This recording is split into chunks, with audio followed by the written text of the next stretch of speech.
All right. What's going on, everybody? Welcome back to another episode of the Coffee Q&A, your daily dose of Coffee Q&A here on the Ono Coffee channel. How y'all doing? Good to see all of you. We're coming to you a little bit different way today. Hopefully we sound all right, but I had a little bit of a technical issue. And actually, it wasn't really a technical issue. It was just a glitch on my part. What happened was that I normally stream from the phone, right? And when I set up today's stream earlier today, I went onto my desktop and I set it up like I normally do for the morning show. And it wasn't until just a few moments ago that I was like looking on my phone to start the stream. And then I realized it's not listed in my phone app. And I was like, what? I set it up. Why is it not there? And then I was like, oh my gosh, it's so totally set up to come through the laptop, through the main app. And so that's why I'm coming to you off of my laptop tonight here from cold Baltimore. Like right now, it's like 20 some degrees. It is frigid outside. Luckily, here inside the garage, the slab is cold, but it's only 40 degrees. So the nice thing is that this season, I've been monitoring the temperatures a lot more carefully, and we stay about 40 degrees in here. The slab is just holding at 40. It dipped down when we got into the teens a couple weeks ago. It dipped down to like maybe 35, but it never went to freezing. So that's one of the nice things. So how y'all doing tonight, George? How are you? Good to see you. George, are you outside? Because man, how are you managing, man? It is just brutal. It's brutal out there. Mom is with us. What's going on, Mom? Good to see you again. So tonight we're going to be doing things a little bit different because it is brutally cold. And I was like, my God, man, I can't do this. And I've got the doors here in the garage closed. Normally I have at least one of them open so I can blow the smoke out, but it's way too cold for that. I got the heater running and you can kind of hear this noise, right? You probably hear this like fan noise. And what that is, it's basically the fan that is up here, right there. And what that is, it's actually a dust fan. Like it's actually meant to be a dust filtration system. But if you notice when I panned over there, the filter material is getting kind of blackish. Like it's all dark brown now, a real cocoa color. And so that means that basically it's time to replace the filter. And I thought, you know what? Maybe it will do something for the smoke. So I'm going to run it. I never run it with the smoke because I never want it to get like, clogged with smoke, or I don't want to preserve the smoke smell, but it's now cold enough that it's like, okay, we're going to try it. And since we're going to try to run without opening the doors for as long as possible, try to use the filter to help out a little bit. So yeah. George is like, yes, I am. It's a Thursday.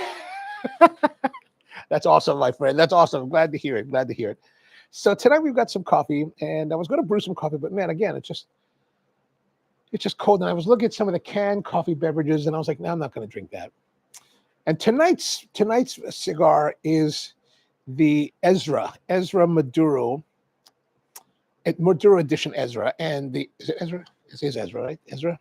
And when you look at their website, they talk about ideal pairings. And one of the pairings is espresso. The first one is espresso or tequila on the rocks. And since I actually have a trip tomorrow, I'm leaving for Raleigh, North Carolina for the weekend. My friend Owen is having his 70th birthday party on Saturday, so I got to make it down there by tomorrow. So I cannot be drinking tonight and potentially having issues. And then like last week I had this issue after the show last week. On Tuesday last week, I did some training with some new barista, and we drank a lot of coffee. And man, I couldn't sleep at all Tuesday night. It was really brutal. And then Wednesday, I had to drive up to Pennsylvania for the farm show. And then Thursday night, we did the live stream last week. And then I drank coffee that night. And then that night, it was brutal again. I'm just wondering, like, now that I'm older, am I starting to get affected by the caffeine? I don't know if you guys have this issue, but in the history of my existence, I have not had this issue until now. And I'm wondering if that may be the case. And so I was concerned about not drinking too much coffee tonight because I need to get a good rest sleep so I can make that 6-hour drive down to Carolina. So that's one thing. Tony's with us. What's going on, Tony? How are you, man? Good to see you. So tonight, like I said, we got the Erez cigar. Before that, but the Erez said to you to get some espresso. So I was going to make espresso. I made some espresso, but I was like, you know what? Espresso's not going to last long enough. I'm going to make it into Americano. So I made an Americano, turned the espresso machine on. Actually, I left it on from this morning show. Pulled a shot. And Mom, you were there this morning, and like that last shot we pulled was not looking too nice. But now that it's had time to settle and get into the groove, whoa, today's shot was just like, oh, damn, that looked really good. Like it was like money, money, money, money. So hopefully it'll be nice tasting coffee. We'll find out in a moment. And then tonight's cigars from a company called Erez. Erez is a company that's based in Florida. And I just read something about it, and there's actually not very much information on the internet about this company. It's very limited. There's a gentleman, Erez, I can't remember his name. It's just so many things, so many details to forget, in Miami. And he works with, it's a well-known factory. Tony will probably know the factory. It's in the Dominican Republic. And they work with them to make these cigars. And my understanding is that they do a lot of selling through the internet, direct to consumers. They work a lot with a place called the Leaf Cigar Lounge in New Jersey. If you look at their website, if you look at their Instagram, there's a lot of posts from this Leaf Lounge. So I'm not sure what the connection is there. I learned about this cigar from my friend Marshall, and Marshall owns a cigar shop called Mam's Cigar Shop in Universal City, Texas, which is just a suburb of San Antonio next to the military base. And part of the reason that Marshall opened that there, because Marshall was Army for many years, and when he got out, he wanted to do some cigars and open a cigar shop. And he was, when we smoked one of his cigars, his house cigars, not too long ago. And so Marshall and I met during the PCA shows over the years, and we would hang out whenever we'd see each other. And when he was opening a shop when I first met him, and finally I got to go visit his shop back in April, so that was really great. And this is the other cigar that he was like, oh, this is good, I like it, give it a try, see what you think. I did pay for it. It's like $8.99, $9, something right around there. It's not terribly expensive, but that's going to be something interesting to try today. And it's got it's mostly this one. And here's the weird thing is that I was looking at I was trying to find out as much information as I can find. It's very, if you punch in Erez Cigars Maduro edition double Corona or Corona Gorda, it's a 6x58, and the information about it is very sporadic. It's very distant. Like, it really makes me wish that like the guys that run their brand would sit down and write about themselves. Tell us about who you are, what you do, why you're doing it. Tell us about the cigars. It's so sparse for information. It's really kind of disappointing and irritating because you want to know as much as you can. But here's the one thing that I think is really interesting about the information that Erez released, even though it may or may not, even though the veracity of it, I can't be sure about, because on one of the listings that I found for the cigar, it said that it was the wrapper was a San Andreas Mexican. Another one that I found a listing for the same cigar said that it was something I forgot now, but a completely different wrapper, maybe Criollo 98. I can't be sure, but and I was like, well, that's very strange. And I actually have that written down in the description below, which I cannot see from my computer at the moment, since I'm running the stream from it. But what I thought was really interesting about the listings that I saw was that they said that here's the Mexican San Andres wrapper. It is a Dominican binder, Dominican filler. And that's the first thing I read. So I was like, oh, typical cigar maker speak. Just a lot of bullshit, and just like, why even bother telling it? Just say tobacco, right? And I've always been a big advocate. I've been a believer in like disclosing what you're using. Tell us the leaves that you're using, right? And then interesting, as I was reading more, I was like, there wasn't much to read, but as I read more, they were saying, oh, there's like Olor Dominicana, there's Cubano Seed, there's Habano Dominicana, Criollo 98. There was like 3 different leaves that they listed as being part of their blend. And I was like, oh, you know what? That's what we want to see. Like a lot of these manufacturers, they've told me, they're like, well, we don't want to disclose our secrets. What secret are you disclosing by telling us what kind of leaves you're using? Like there's so much more. And now that I've seen production and pre-industry for tobacco, It's just like coffee. There's so much that goes into it that it doesn't, you could tell us exactly what you're using in the exact quantities, and the chance of anybody really copying your cigar is not very good. It's going to be difficult, right? Because you've got a relationship with your farmer. You've got to, you get them, they harvest the tobacco at a certain time. They process, they hang it, they do it a certain way, and they hang and they dries, and then they put in the pilons, and they do that fermentation for however long they do fermentation. And then they put it into the big room where they have the ammonia emittance abatement, and then they put in the bales and then store them. And there's this whole process of pre-industry that really can't be matched. Like if you're, especially if you're doing a lot of production yourself or working with close partners. I mean, one Criollo 98 is not the same as another Criollo 98, right? I mean, yes, they are the same varietal, but it's just like Arabica. I can have Arabica from this farm here and another Arabica from the same region, maybe on just another part of the mountain. And they're going to be completely different coffees. And I could tell you, and that's why at Spro, we've always very much like, well, this is our blend. This is what we use. And we even tell the quantity, like sometimes it's 70-30, sometimes it's 60-40, whatever it is, because the chances of you being able to replicate that is very, it's not impossible, but it's going to require a lot of work on your part. And for you to recreate that, it's really going to it's going to mean that you're going to have to become as good as we are.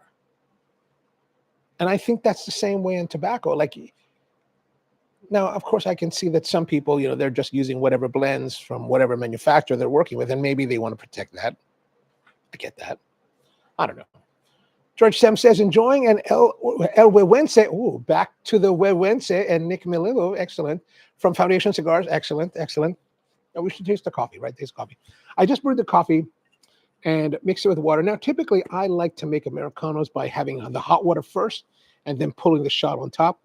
This fellow Carter thermal mug does not fit under the spout of the espresso machine, so I pulled the shot into a little espresso cup, put some hot water in, put the shot in, then added hot water to the espresso cup.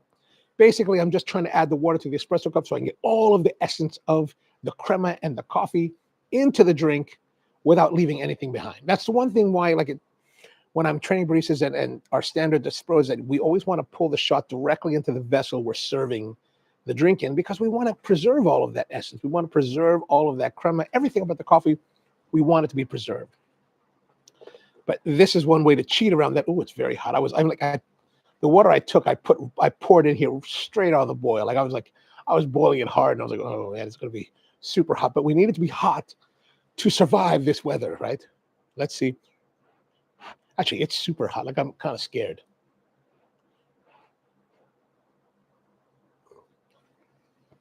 Oh yeah, that's still kind of hot enough to burn your palate. I'm going to close that up just a little bit. And we're going to go straight to our cigar now. And I cannot see the time. What's the time, Mr. Wolf? Which might not mean anything to you, but there's actually a song in New Zealand, down under, New Zealand and down under, I think, called What's the Time, Mr. Wolf? What's the time, Mr. Wolf? I don't really know how to sing that, but all right, here's our cigar. This is the Erez, I said Ezra, didn't I? Erez Maduro double Corona Gorda, 6x58, about $9 for the cigar.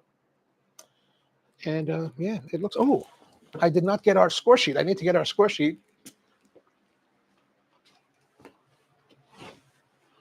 And a pencil. There it is. And a sharpener. Now, you guys know that I've been using these Black Wing pencils lately. If you saw the video on my woodworking channel, I was talking about these pencils as gift ideas for 2025. And I was like, Blackwood. It's like, yeah, nice, dude. Anyway, so I don't know if I mentioned this, but Black Wing makes a sharpener, a 2-stage sharpener, and it's like $18. That sharpener is white labeled for them by a company called Kum out of Germany. And Coom makes this is the original. This is kind of the original. I got this from Blick, like $8, less than $8, $7.50. And it's the exact same one. And this one, it's a great deal. If you want a nice sharper, it's a great deal. And this one has replacement blades. You can see here on the top, it's got replacement blades.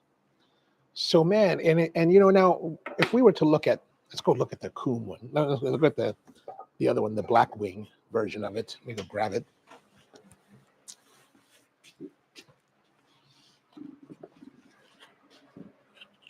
Now the Black Wing version, of course, it's super nice. Comes in nice packaging. Look at that packaging. And if we open it up,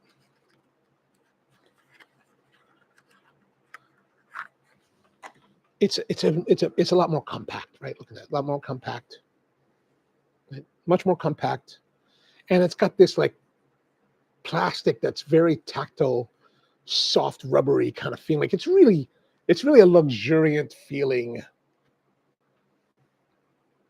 sharpener, but the sharpener is the same, right? Now this one I didn't look at it, but someone was telling me that it's the same sharpener, but it doesn't have. Someone's telling me it does not have it does have blades. Yeah, you can see that here. It does come with replacement blades right there. So not bad, but $18 versus $7.50. So yeah. Anyway, let's get me get this all together here. I kind of forgot to set up this score sheet.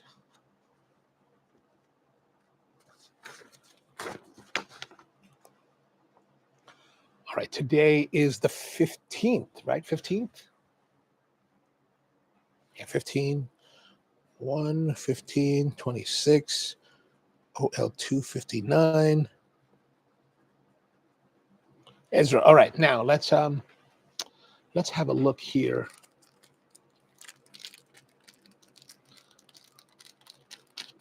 Tony says he's having the Herrera Esteli, Norteño Lonsdale, and a Diet Cherry Pepsi. Excellent, excellent. So Maduro, kind of a nice colored Maduro, like chocolate colored Maduro, with a little footband that says Maduro Edition. At one moment when I was looking these up online, I was a little bit tricked because I thought this might actually be there's one called the Unsmokable. That's pretty much the same, all the same banding, except it looks like that's the box press version. Probably should have got that one. All right, so we're going to take the footband off. There it is. I think the color is nice. There's just this, it's very nice feeling. The wrapper feels good. I wouldn't say that it's like silky, but it's definitely like smooth. You can feel just lightly oily. Just a really nice feel. Just very light manure. Ezra also recommended straight cut for it, so we're going to do the straight cut.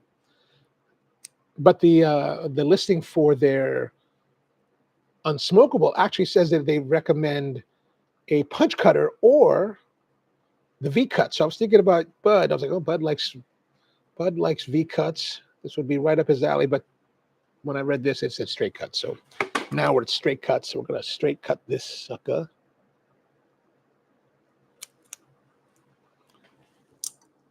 Okay. Just a little bit off there.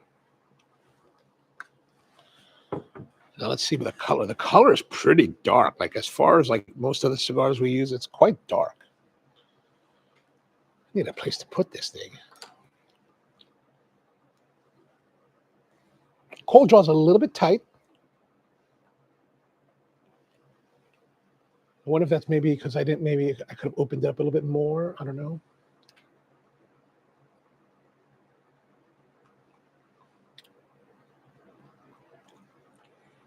Not much flavor on the cold draw.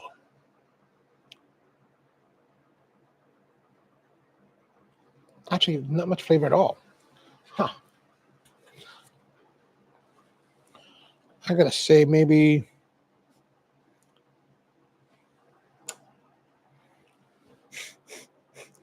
I gotta say, I can only really say good plus. So I'm saying 7.5, good plus. It doesn't, it's really kind of nondescript in the cold draw. All right, let's try this. Our Burns-O-Matic. Let's see if it's, maybe it needs to be refilled. I never get these to work very well. Oh, yeah, I think it's on.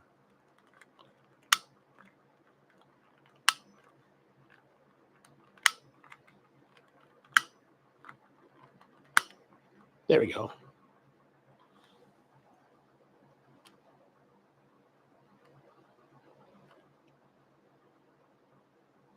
I don't ever recall this torch ever working like you know, like hardcore.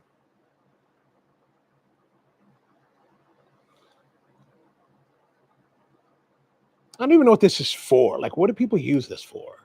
What is this designed to be? I mean, Burns-O-Matic does a lot of torches, so it must have a specific purpose.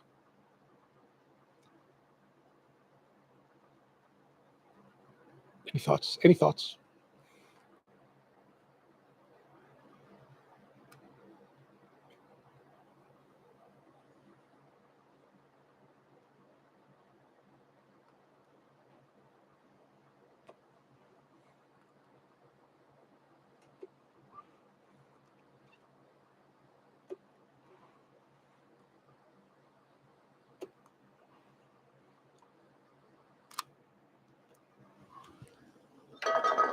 Okay.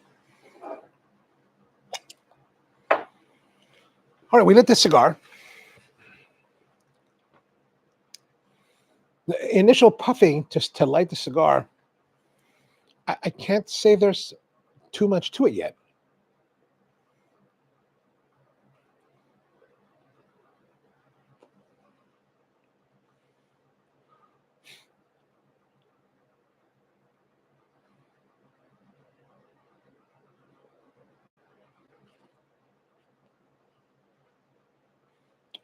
All right, there's a little bit of, the draw is tighter, and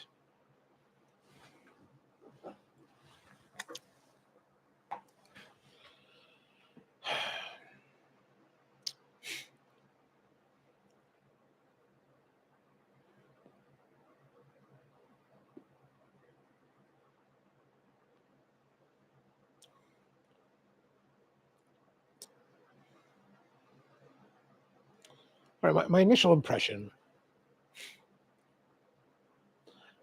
I feel like it's very benign. It's a very nondescript smoke so far, and we're just starting. But you know how some cigars start off with fanfare and like bold notes and announcing its presence. This it doesn't really taste like that. It's very,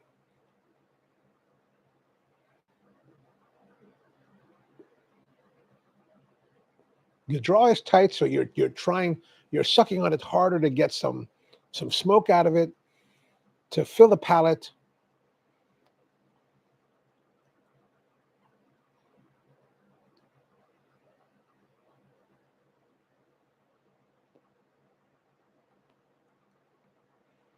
There's some, maybe now there's some kind of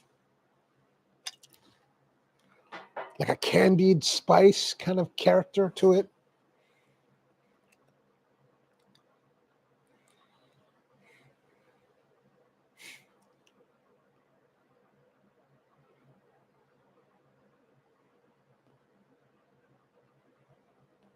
I'm puffing on it fairly hard, hoping to get some more character out of it.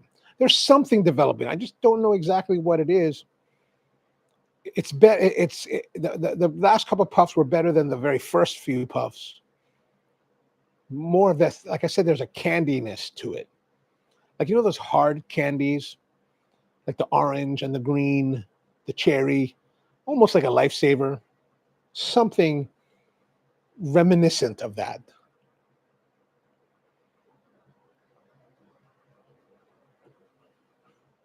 Brian's with us. Hey guys, tried to make it over to Bud's, but Maria's birthday kept me busy until a few minutes. Oh man, well, happy birthday to Maria. Pass on our regards. Good to see you. Andrew says, evening, too cold for the porch. So vicarious smoke turning into OnoLive. Nice, nice. Tuning. Why not smoke in the living room?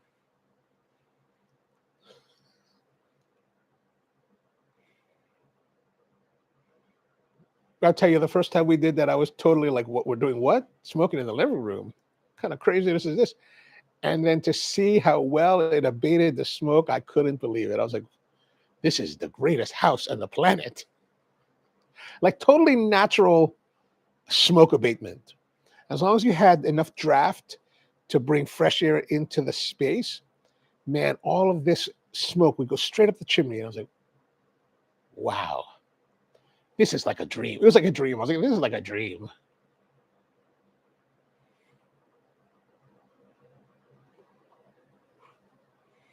All right, so there's definitely that candy aspect to it, like a candy character to the smoke, which is very unusual and very interesting. But it's also very like, as a cigar in modern times, it seems very muted. It seems very reserved. Like you just want it to be like, give me more, but it's like, I'm going to give you a little bit of candy. That's it. But like I said, the candy aspect of it is rather interesting and very unusual.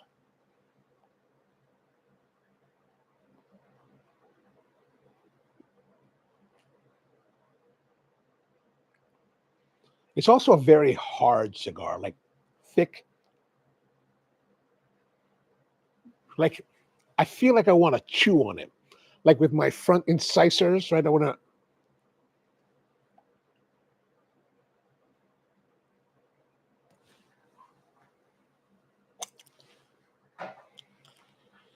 Oh, okay. We'll see how it goes. We'll see how it goes. But that's this candiness, this like lifesaver kind of fruitiness is surprising and interesting. But let's see how it is with the coffee that perhaps is still too hot.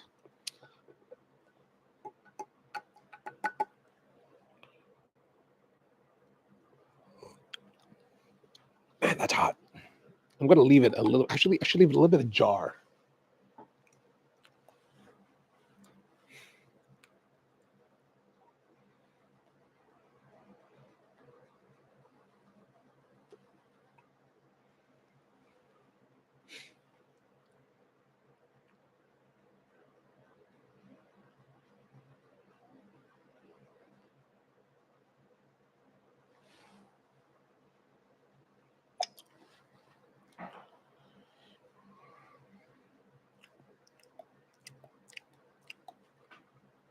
Oh, that tastes weird now. I don't know. I'm wondering where we're going to be going with this cigar. So, how are you guys' cigars coming? How is the Wewense and the Esteli coming along?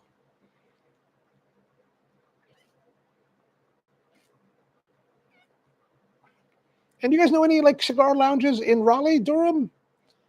I have to go to my event is in Raleigh. So all the events are in Raleigh. Tomorrow night there's a reception. Saturday is the party. And then there's a brunch reception on Sunday. And my friend was like, hey, are you staying over Sunday night? I was like, yeah, I could. He's like, one of my friends has a room at the Hyatt. You can have it. He's got it till Monday, but he's leaving Sunday. I was like, I will take it. I will take it. So free hotel, like free hotel. I got to find me some companionship.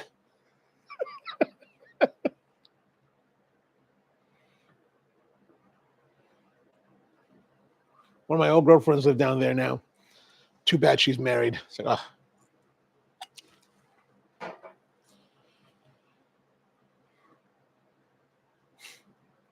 Although there is a place there called Moravian Cookies out in Greensboro, Green something.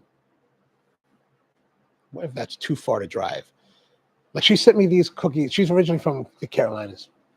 And she sent me these cookies one time from Moravian Cookies. They're kind of like sugar cookies. Man, I housed that entire bag in one sitting. I was like, oh, these are so good. They're like Baltimore. We have these crisp sugar cookies. They're super, super crisp, like the Otter Beans and the Simons. This is not that crisp. It's softer than that. But man, it was so good. Last time I was down there, which was many years ago, I bought like a case's worth and started selling them at Spro. I was like, okay, we're going to use this. This is amazing cookies. Amazing.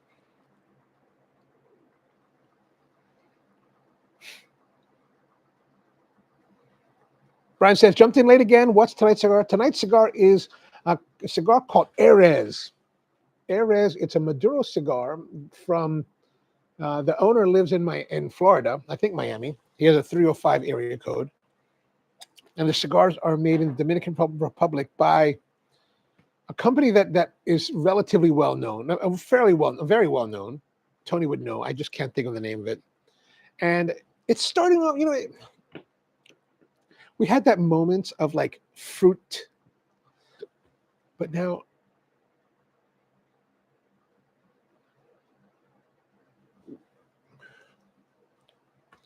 there's still some of that fruit.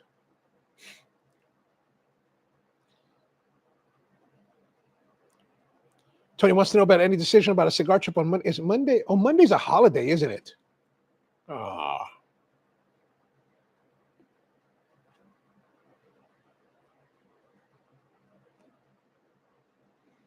That's a problem.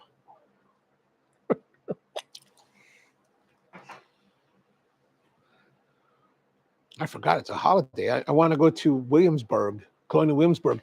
One of the furniture makers there that I know or that I met, I've been talking to about, he's building this chair, a chair that he built for Monticello years ago, and he's building another one for a conference that happens next weekend. And I said to him, hey, man, you mind if I come down and have a look at your chair? He's like, yeah, man, come by. I said, all right. So if they're closed, I wonder if they're going to be closed on Monday.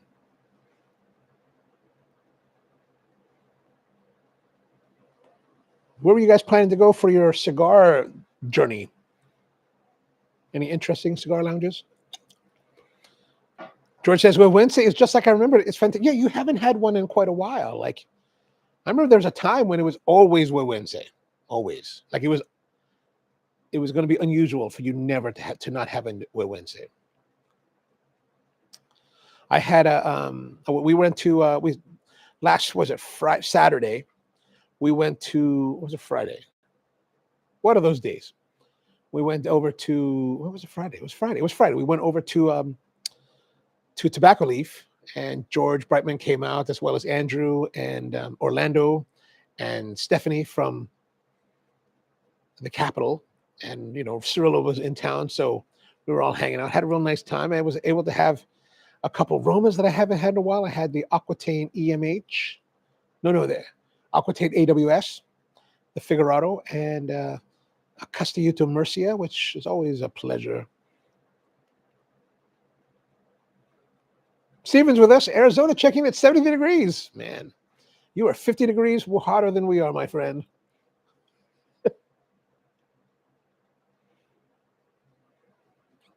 There is something to this cigar that's just like, okay, so you know how you have a fire and it burns down and you've got these embers that are just burning, like it just continues to burn. The embers are burning. There's a character of this little like flavor of fruit that is just rolling in the background in a real small way, in a minimalist way.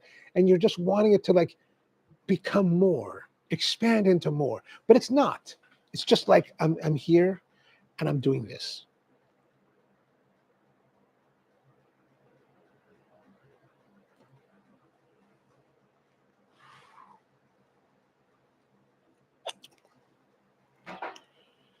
I've been talking to the guys at Skill Tools this past week because I bought one of their jigsaws. Here's something. If you're interested in buying tools, Lowe's is blowing out all of their Skill 12-volt tools. Just blowing them out, like ridiculous prices. Like right now, they've got this Delta shape sander, battery powered, $17. They have the jigsaw, $17. They have their flip drill, $15. Like it's just ridiculous pricing. You're like, because they're getting rid of them, right? So I was there and I bought the flip drill. And actually, it was $25 for the flip drill because I bought the flip drill when it was $35. I was like, oh, $35, that's worth it. And then I went by there the other day and I was like, oh, look at this. Now they dropped it another $10. It's $25. And I was like, I don't need another flip drill, but the battery for $25, that's a hell of a deal. So I bought that so I can have the battery. But if you're interested, they got some good deals. And this, I think the Jigsaw is $17. And so the reason I'm talking about this is because I've been communicating with them about their Jigsaw, because I bought one of their Jigsaws a while back when it was like $35. And it's, it's for a small compact Jigsaw, 12 volt. It's actually surprisingly good. I was using it to cut this table that I'm in the middle of making now. And, 21, I think it's 21 or 19 millimeter hardwood, cherry, oak, maple, and I'm using this spider blade to cut through it, and it's doing a great job. Like, it's just doing a very good job. It doesn't have dust collection like the Festool, but it has lighting that the Festool doesn't. It's more compact than the Festool. It's not corded unlike the Festool, and so it's really kind of nice. Surprisingly, the problem is that after you use it, the blade jams. And I'm thinking that maybe the heat of the blade, the heat of the friction is heating the metal of the blade and causing some level of expansion, so you cannot release it from the collet. And this happened twice. It happened when I first got it, and I used a Festool blade to cut, that I didn't really cut much at all. And then this one was a lot longer of a cut, and it happened with the spider blade. So I was like, oh, it's having a spider. So that's why I reached out to them, and we've been like going back and forth, trying to figure it out. And I think there is some heat expansion. So I don't know what I think they acknowledged that finally. And because I happened to be shooting a video when I did it the second time. So I was able to show them in real time what happened. But I'm just thinking, maybe it's $17. I might just go down and buy another one. $17. God, you can't beat that price. That's just like crazy pricing. Good meeting to you there, Stephen. George says Tony will do something over the spring break, last week of March. Sounds good. Sounds good. No New Lounge was going to take George to Linnet's to the Arome Cigar. Oh, that's nice. That's a nice place. Yeah, you go to Rome and then go to Paul B. Paul B. One of my favorite hardware stores. Steven says, smoking Don Pepin, Las Vegas. Oh, Las Vegas. Chasing with Liquid Death Dead Billionaire. So Liquid Death Dead Billionaire, is that an alcoholic beverage or is it still just the water?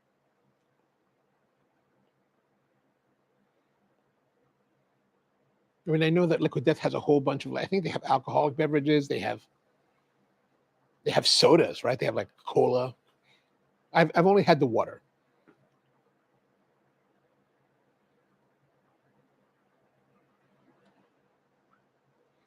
So there's this candy character to it, and it's very, very light. It's very, very much in the background.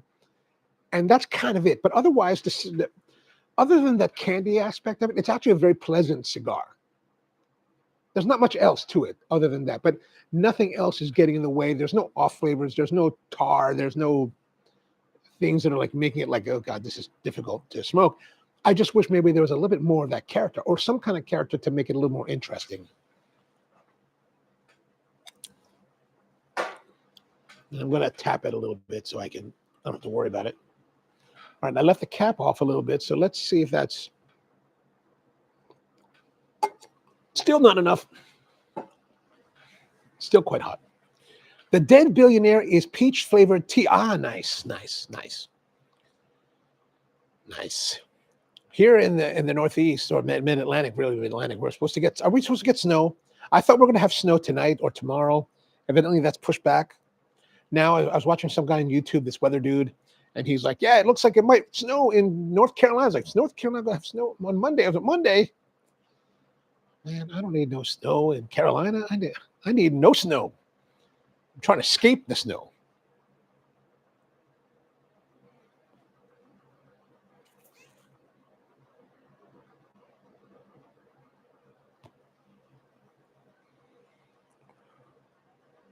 I feel a little bit of spiciness in the back of the throat at the moment.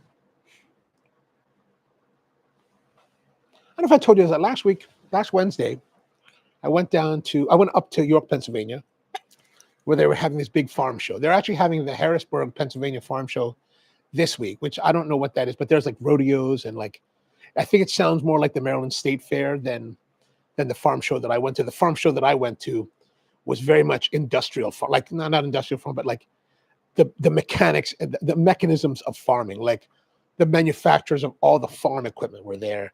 The guys that do the gates were there, you know, all the seed guys were there. So that was really fascinating. And I was going to go there yesterday to the farm show in Harrisburg, but I was at the end of the moment, I was like, I got other stuff to do.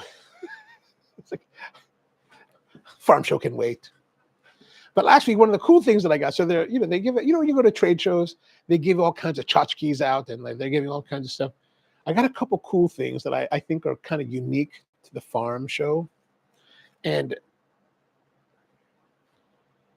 one of them was, there's this, like, you know how in the old days they had these metal signs and they had metal, like like stamped metal with like mercury, red mercury, or not red mercury, but whatever that red stuff is, thermometers for the wall. One of the distributors was giving those out. I was like, oh, can I have one of those? Like, yeah, man, take one. I was like, awesome. And then I saw this one dude walking around, this one farmer, and he was carrying a bucket. And I was like, from a company called Valor, I think Valor, something like that.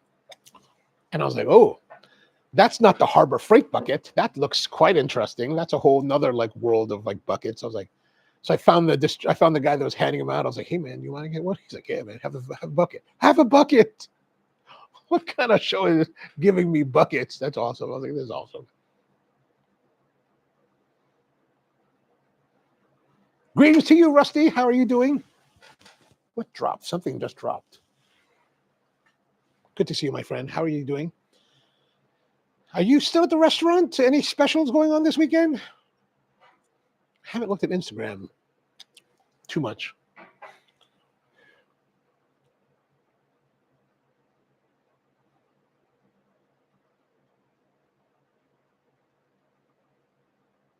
Rusty, I'm heading down to Carolina tomorrow to go. Owen is having his 70th birthday party, so I'm going to go check it out, crash a little bit. Prep the mussels special for tomorrow. Excellent. Oh, we're still in the mussels. Excellent. Is there a difference in the mussels, or are we still the same mussel recipe? It's done well enough that it's like still the same, or do you tweak it every week?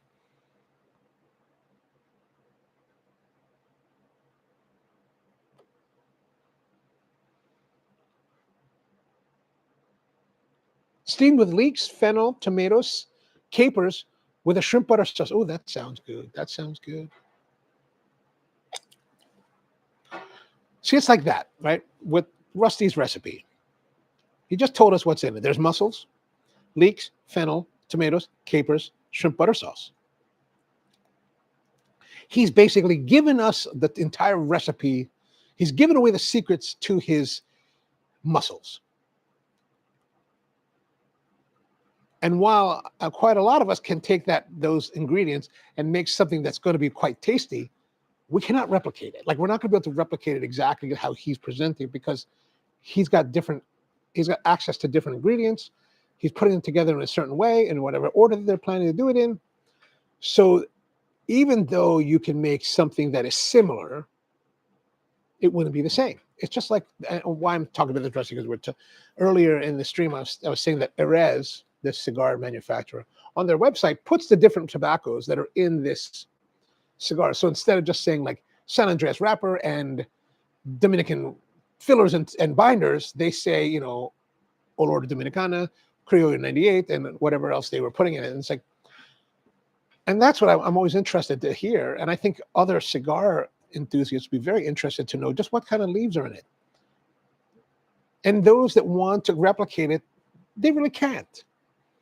They can try, they can go close, but they can't really replicate it. You know what I'm saying? I try and switch it up every week. Okay, gotcha, understood.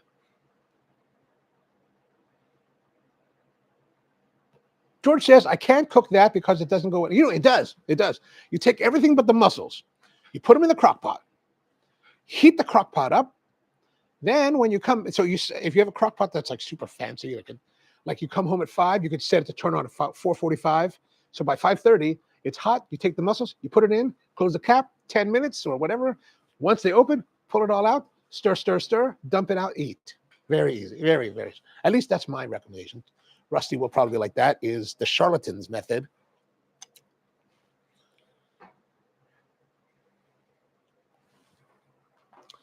All right, let's see. Let's look at the dish. Let's go to this. Rusty just said he takes texted the dish. Let's have a look. Ooh, here it is. Here it is. Looking good, my man. Look at that. That looks fabulous. So yeah, see, like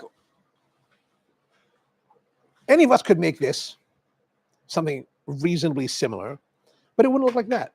It wouldn't come together as well. It just wouldn't be as tasty looking. Gosh, man. You know, years ago we used to go to Lehigh, Washington, D.C. I don't know if they had this. I don't remember if they had this at Park Avenue, but at D.C. they made something called moules mouclade, and it was mussels in a curry sauce. God, it's my favorite way to eat mussels. Like, it is the greatest mussel thing. And there was one time that I was making it, and I was able to get it to the point where it had a very similar flavor to that one. And I think because it had the Madras curry powder. And I haven't seen this Madras. I haven't looked, but I haven't really seen the Madras curry powder in quite a long time. But man, I thought that was just a fantastic way to have mussels. That, the moules mouclade with the frites, and then you start off with like some steak tartare, and then you have like maybe you move on to the onglet, the hanger steak, and all this with cigars the entire time. God, it's when America was free. It's when America was great.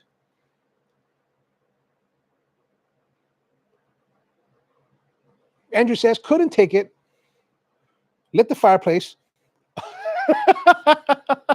A warped La Colmena and poured a Balvenie double with excellent. Cheers to you, my friend. That's how it's done. That's how it's done. Next time we do it, I'm gonna go to my friend's house and harvest some more wood, so we don't have to like be too worried about the wood. Tony says, dang, Rusty, that's a good looking plate of mussel. Oh yeah, baby, it's a good looking plate. I want to do mouclade, but I haven't seemed to get it right yet. I hear you, man. I think for me, it's the Madras, that brand that has it comes in that tin, that square tin, and it's got like the golden tone to it with the lattice work around the edges on the sides. I think that's the one that was like when I used that, I was like, oh, this is the flavor that I've been looking for. Because so many curries, they're so different, right? They're so different. It's so hard to find the one that works just right for that. And if I remember, I think we made it using a very kind of like how you do it with the mariniere, like with to start off with the garlic and the onions with butter, then some wine, and then I think we added the curry and maybe even some coconut milk, maybe something like that, salt. You know, you'll know. You'll figure it out. You'll know.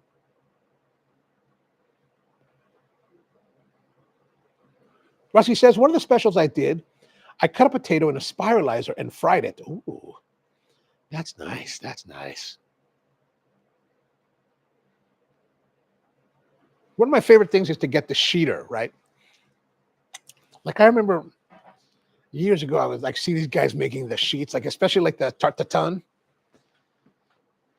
and they would use the sheeter. And if you guys are not familiar, there's a device that's from Japan. I think it's called a sheeter. I forgot what it's called, but basically, you know how you like can cut spirals out of like a potato or like an apple? This one, you put this device in, it's got this blade, and you crank it, and what it does, it rotates the apple on its axis, and it shaves the whole thing down. And as you work it down, the blade moves in.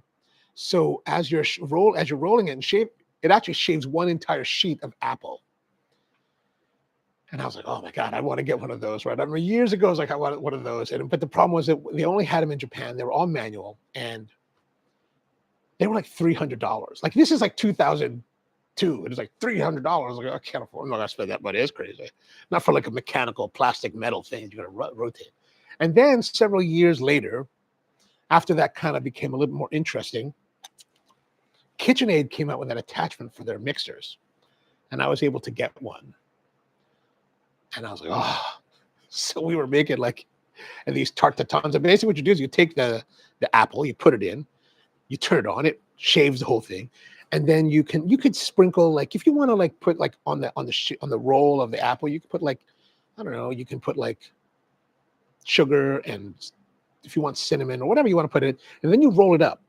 But you've also created a pastry for it, and then you put that in like a ring mold, put the pastry at the bottom. You've already baked off the pastry, and then you put that in there, and then you bake it. Oh my God, man. Butter, so good. And then it like totally caramelizes. It's really just, and then you pop it out of the ring, and people are just like, holy God, like, what is that? That tart tatin, apple pie. And no one, those people never seen that. They never had. They're like, holy God, what is that? You are amazing. I was like, I am. Thank you.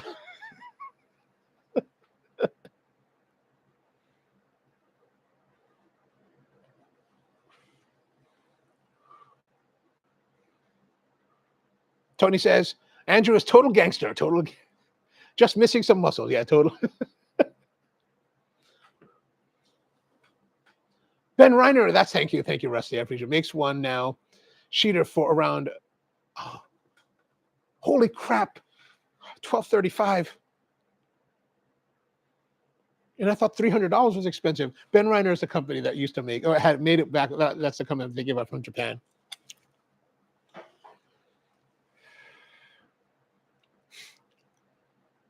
And having a Spro Affogato, excellent. I'm having something similar, not the Affogato. I'm just having the Americano.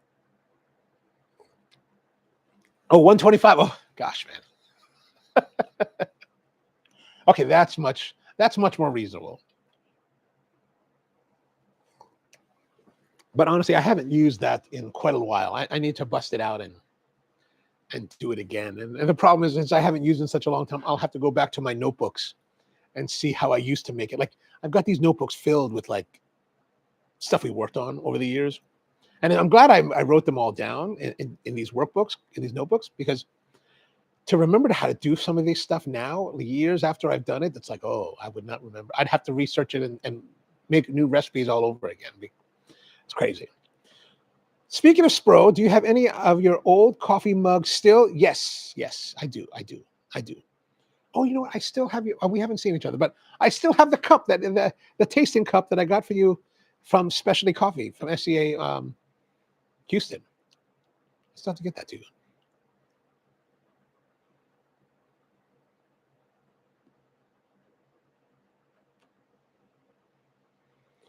So the cigar, there's still that light, fruit candy, lifesavers-y kind of character to it, but it's still very light.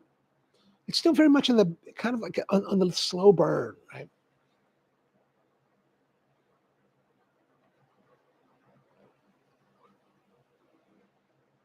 It's not terribly captivating, right? It's not like I'm like captivated by the cigar. Not like we were last week. Last week was a completely different experience. This is just very like mild, not very attention getting.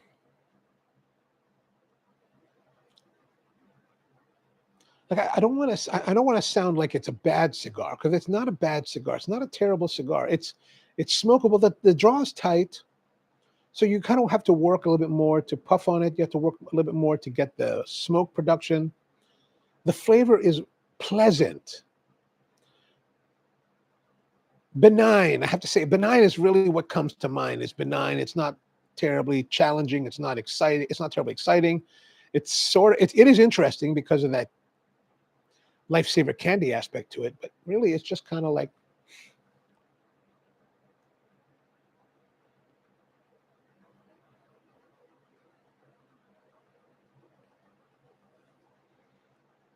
Andrew says, interesting. My cigar is making my Balvenie very sweet. Oh, that's very interesting. That is very interesting. Like, they did recommend for this cigar to have tequila on the rocks. So I do wonder, like, maybe like there's a light candy sweetness. And so I'm wondering, like, when they talk about tequila on the rocks, they did not specify the tequila, but nowadays in modern tequila drinking, it seems like a lot of tequilas that are very popular in the mass market are very sweet. Like, for example, the Casa Azul. That's like $600 a bottle. A friend of mine gave me a bottle.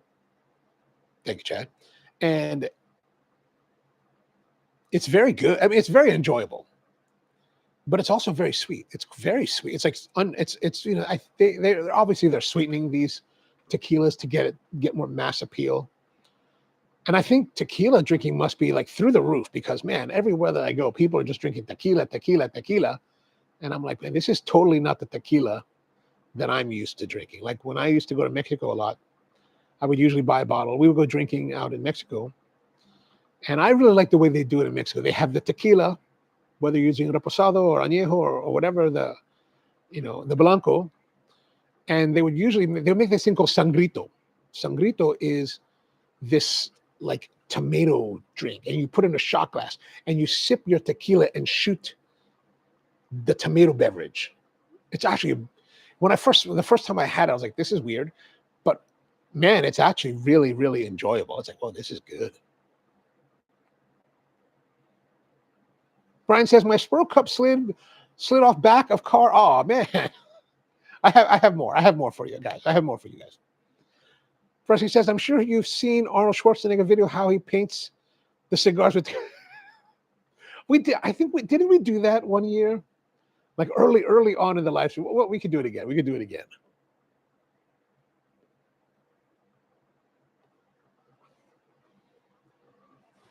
In fact, maybe we'll do it today. We'll do it now. Let me go grab the tequila.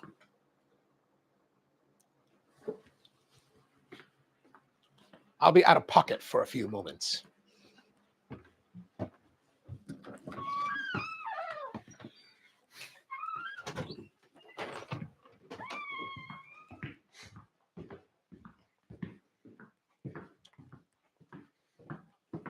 Oh.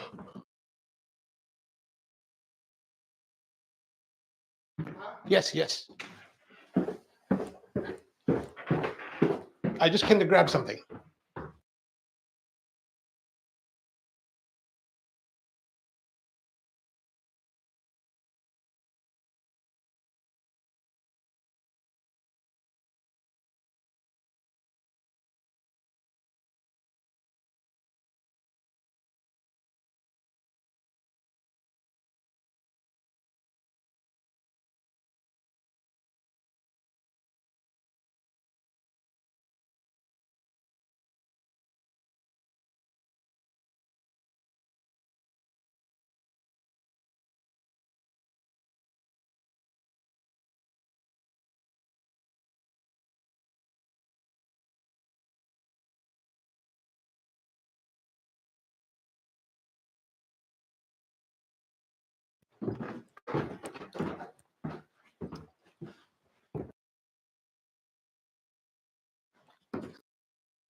All right. Here we go. Back again. Ooh, it's getting smoky in this garage. Smells kind of smoky, but doesn't look smoky. All right, back again. Since we're talking about that, I don't have a paintbrush for it, but here's my glass. I got the Soigné stuff right here. The Soigné. This is the Clase Azul. I think these are like this. I don't know how much they are. $300, $100. Who knows? $40 could be. I don't know. This was gifted to me by my friend Chad, so thank you, Chad. And I have yet to drink it all because I don't really drink. But this is the one that people really seem to like and celebrate. And it's pretty good. We were actually sitting around one day talking about this, and he's like, have you tried it? It's like, no. Here, have a bottle. It's like, oh, thanks, bro. And the interesting thing about this is that it's got this bell.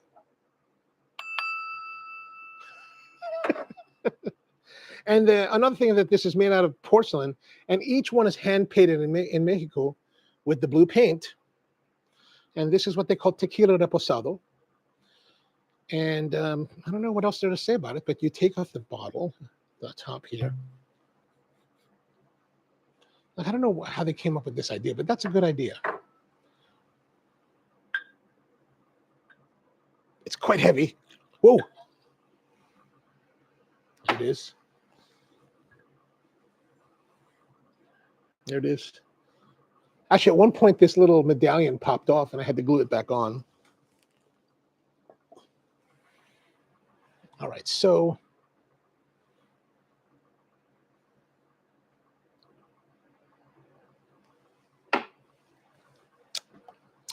that's actually pretty good. This is the first drink that I've had since before I got ill. So it's a sweet, and there's nice complexity to that. A little bit of smokiness.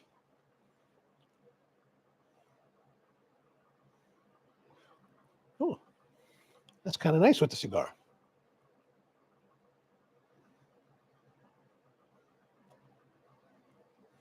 Actually, that's quite enjoyable.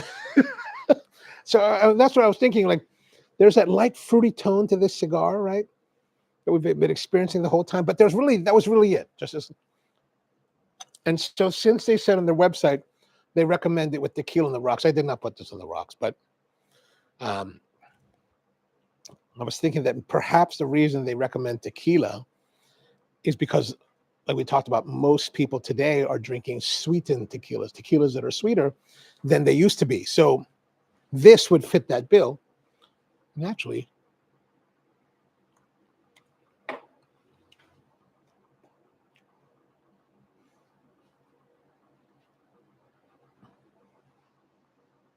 Ooh, yeah, that is kind of nice. That is very nice.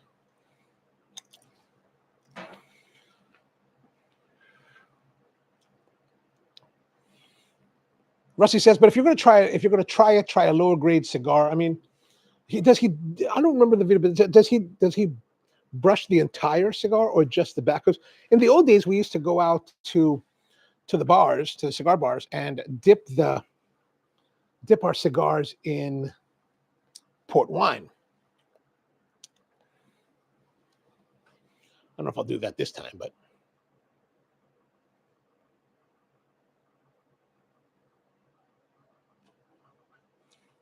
because he said it makes any cigar better. It makes any cigar better. Thank you, Arnold. Thank you, Arnold. Andrew says, I hear Baba Wawa saying, talk about yourself. Yeah, talk about yourself. Talk about yourself. You're supposed to use a cedar sheet strip to paint the tequila on the cigar. Ah. He sees the fit. Okay, okay.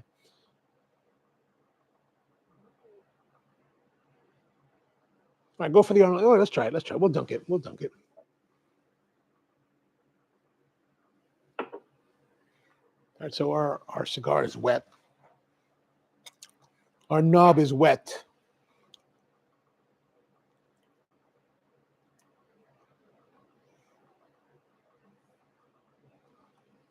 I don't think that helped. I don't think that offered anything positive.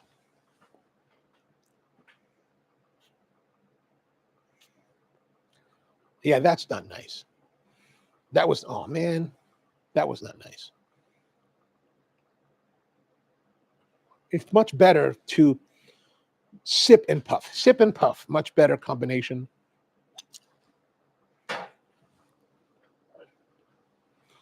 I don't have the money that Arnold has to waste on cigars.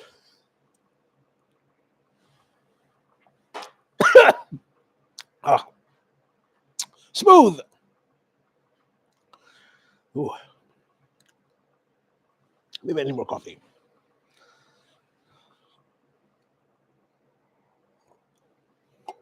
I might not make it to tomorrow night's reception.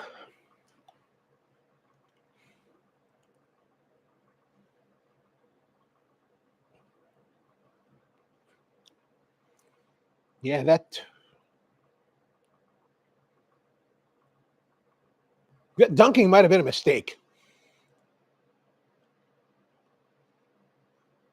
I have lost completely the fruitiness. Now, that could be because I've been drinking this tequila, and now that kind of like has changed the way the palate's perceiving things. Because the tequila is sweet, so it now requires a lot more of apparent sweetness rather than this hint of sweetness. Tony says, you tell the governor who's wrong. Governor, you're wrong, governor.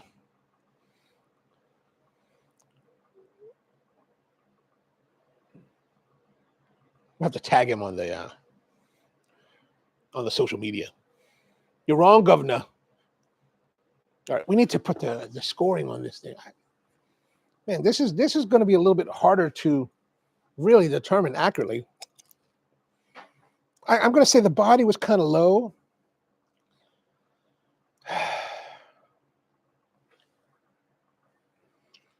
How is the body, though?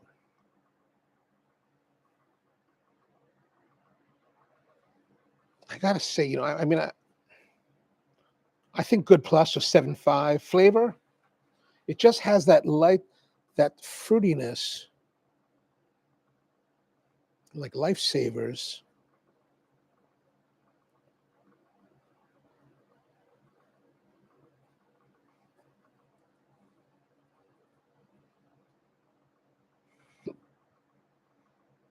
And I want to give it a very good, but I don't even feel that it's that. I think it's good.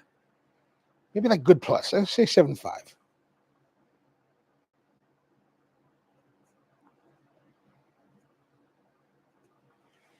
Okay, we're starting to, oh, are we we're almost in the second third.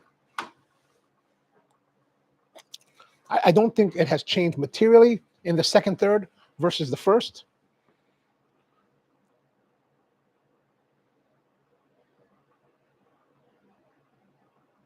If you look around me, outside of this, it's not very smoky at all. I think the filter is working somewhat. At least it's pushing it through the filter material. But I feel like I can feel that, like Bud knows this, like, you know how you feel that like a little bit of, even though you can't see the smoke, you kind of feel it here. I think we're at that point now in this space.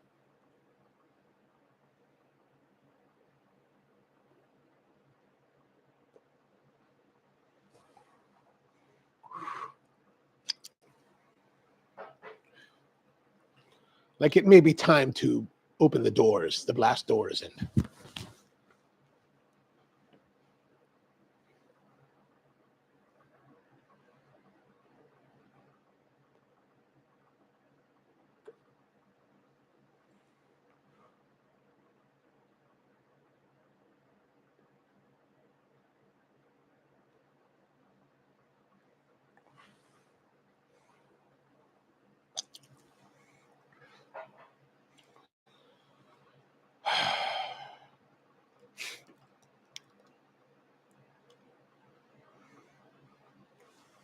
let's see with our tequila.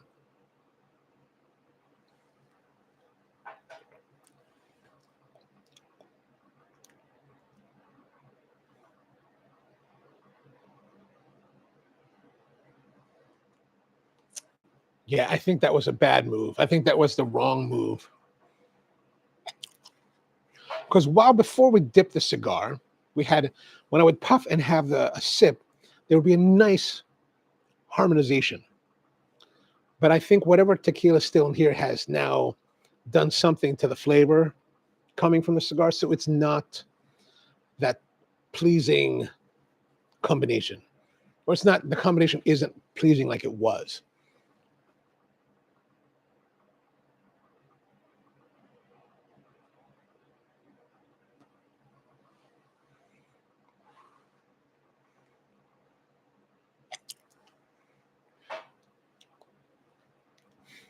Andrew says, saw a couple of episodes of the show with Cebu as the locale.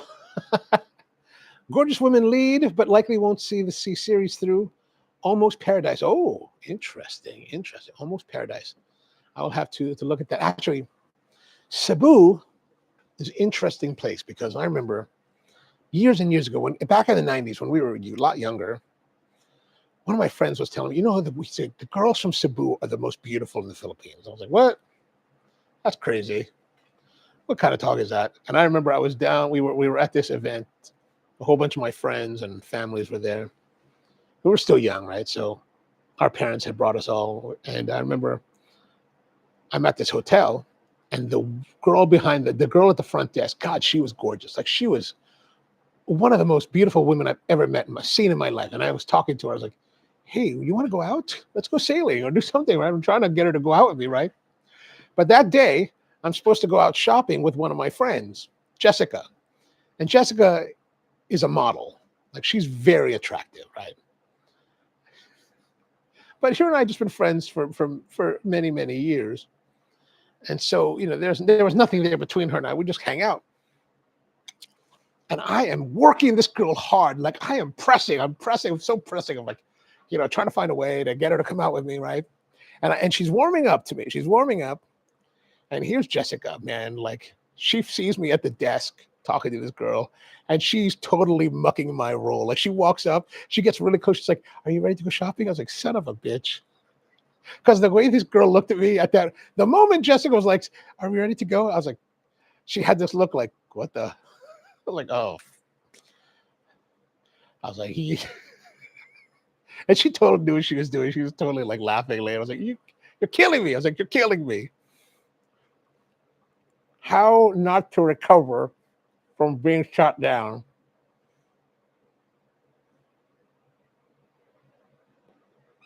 Total cock blocker. We still laugh about that today in modern times. I'm like, hey, I can't believe he did that to me.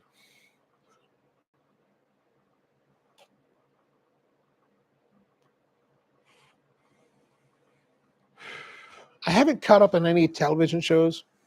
Like, I've been meaning to watch the rest of Pluribus, but I still haven't seen it. And then some of the other guys have been telling me, oh, you need to watch Fallout. Haven't seen that yet either.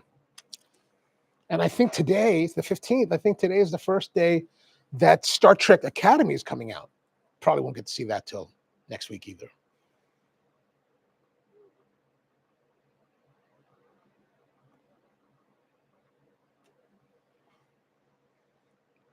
Okay, we're getting close to the band coming off. The band has to come off because we're about to burn the band. And the band is interesting. Got these two straps. That's kind of interesting. Strange, but interesting. Wonder how much that die costs to make.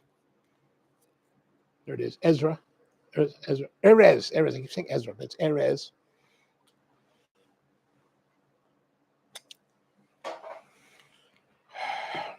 I've been trying to read books lately. So I've been going to the library, renting books, borrowing books.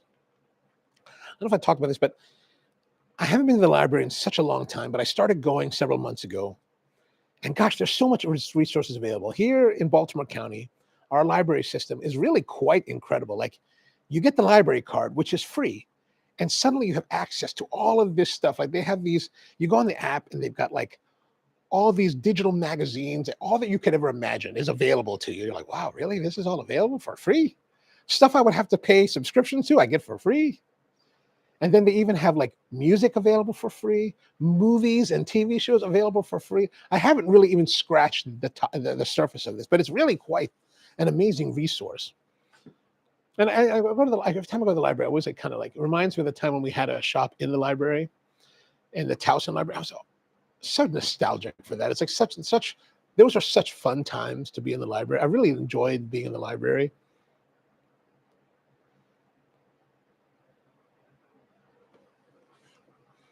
Kind of wish I kept that library shop. But I mean, of course, since I'm at the library, I'm looking at what woodworking books do they have. And they had this form. They're like, if you want a book, fill this form out and we'll see if we can get it. And I said, hey, there's this book called Understanding Wood by Hoadley. And evidently this book is supposed to be considered the tome of like wood by many people. And I was like, can you get there? They're like, and then they messaged me back a couple of days later, like, we're going to get it for you. I was like, oh, that's amazing. That's amazing. I don't have to pay for it. But I've been reading this other book. Or you borrow the book. And so here's the thing. You borrow the book for like 2 weeks. And then, you know how you used to have to go back to the library and renew? You don't have to go back to the library. You can just renew. They actually, the first renewal, they'll renew automatically. And maybe in the second renewal, they'll do it automatically. You get another 2 weeks. And then you have to return it. But if nobody wants it, you can still renew it again. I was like, oh. But I've been reading this book, and the problem with me is that I'll borrow a book. I borrowed 2 books. I borrowed one book on Japanese style gardening because I'm just curious about it, and I borrowed this other book called The Why and How of Woodworking by this guy named Mike Pekovich, and he's a guy that I met at one of the events that I went to. He's actually evidently very famous, a very well-known woodworker in modern times, and I've been reading it on the library book, and I really enjoyed it, what little I could read, and so I was like, I'm going to buy it. So this is the one that I bought. I bought this one just the other day, $35, a little bit pricey. I was like, a little pricey. But I messaged Mike and I was like, hey, Mike, man, because I went to his website to buy, because I was thinking, if I'm going to buy it, I'll buy it directly from him because he's selling them on his website. But when I went to his website, it said sold out. And I was like, hey, so I messaged him and said, hey, Mike, man, are you still selling on your website? Because I'm going to buy your book and I'd rather buy it directly from you if that's something you're still doing. So, oh, no, we're not selling on the, it's easier if you just go and buy it Amazon or whatever. I was like, okay, cool. So I bought it at Woodcraft because, I want to support as much as I can. But if you're interested in like a woodworking book, this is it's very good. It's very well done. And Mike's one of these guys that's a Western guy. He's originally from Northern California. And he's now the lead editor, the editor-in-chief of Fine Woodworking magazine. That's where I met him. I met him at one of the Fine Woodworking events. And he's interesting because he kind of has a mix of Western and Japanese styles. Like he does a lot of kumiko kind of work on it. And the kumiko is this on the back cover. You can see this kind of like pine, like lattice kind of work. So interesting stuff. And if you're interested in it, that might be something to check out. But like I said, I don't get a chance to really, like I have this idea of sitting down and reading, like at lunch, taking a lunch, having a meal, reading a little bit. Like Brian gave me this book. I'm still trying to read it. I got like 4 books in the car that I'm supposed to be reading. Never get to it. The Japanese garden book, I just returned it yesterday. Never even opened it. I didn't even get to see it. I was like, I got to return it already. Terrible. It's terrible. So, I don't know. There's this guy, Scott Kirby. He's the president, the president CEO of United Airlines. And I was reading an interview with him and he was like, every day I take 3 hours to read. I was like, 3 hours to read? You were the CEO of one of the world's largest airlines. How do you have 3 hours to sit down and read? Like, that's just amazing to me.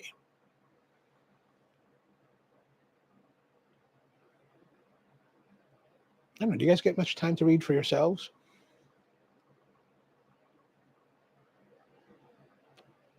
Like I find myself like death by 1,000 cuts. It's like you're trying to work on a project and then there's always something you need to go get for that. Like there's a little detail that you need to go buy. Like I'm working on this outdoor workbench that I've been talking about for the last couple weeks now. And I need these like inserts for like threaded inserts. And I'm like, man, I need to go get another set of the threaded inserts. I had to go to the shop and pick some up, and I ran out of like some filament for the 3D printer. So I got to go get another. I got to stop by the Micro Center. It's like little tiny things that you have to go get so you can continue moving forward, but it just means that you're not moving forward. It's very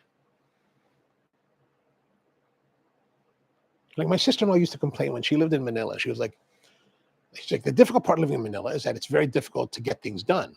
Like there's so much traffic and there's so much bureaucratic red tape and everything. Like she's like, let's say you have 6 things to do. If you can get 4 of those done in a day, you have success. And I think about that even here in America. It's like, let's say if I have 6 things to do, like it takes me all day long to do those 6 things. It's like, man, I don't know if it's any better. I'm like, this is just terrible.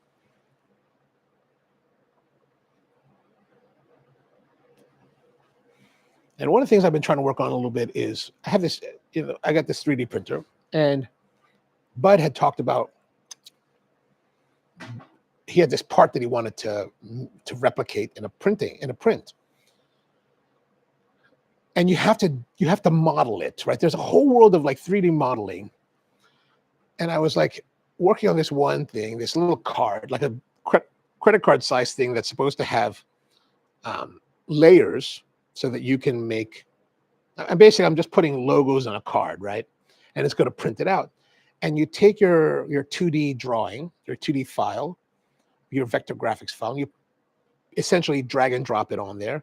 But it kept falling underneath the level that I was working on. And I was like, why is it? And if you're working like in Photoshop or something like that, you just basically use the layers to set which is what is on top of the other. And I'm like, I just couldn't figure out why. I'm dropping it on top of this thing, but it's going below it. And after like being irritated and frustrated for like an hour, I finally started playing with one of the layers, like the thickness layers, right? And then it started to, because then I realized, oh, in 3D modeling, like let's say your one layer is 4 millimeters, and you want your other layer to be seen above it, you need to make the thickness of that taller than 4 millimeters. So 5 millimeters, 4.5 millimeters, 10 millimeters, then it starts to work. And I was like, oh my gosh, man, this is like, I mean, it's starting to make sense. Like understanding how 3D modeling works on a very, very, very, very rudimentary scale. I'm starting to get a grasp. I'm not even grasp. I'm starting to very minorly see the concept of it. It's very difficult. Brian says, reading a book now on identifying birds, but only birds that are, the birds that are assholes, funny and informative. Nice. So who are the most asshole of birds? North America only. So it's only only North America has asshole birds? Not surprising, but is that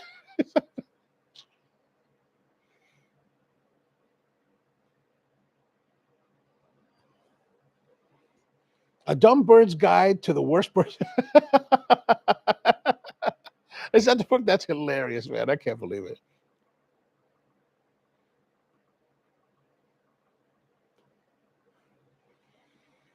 Yeah, I tell you what, I'm jealous of Scott Kirby. If he says he can sit there for 3 hours and read, I'm like, man, if I get in for 20 minutes, it's like amazing.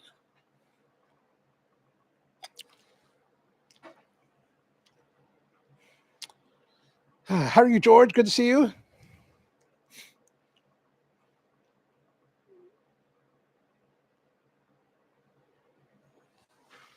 How are we doing on time? The way that I have this computer set up today, I can't really see the time. 9:25. All right, there we go.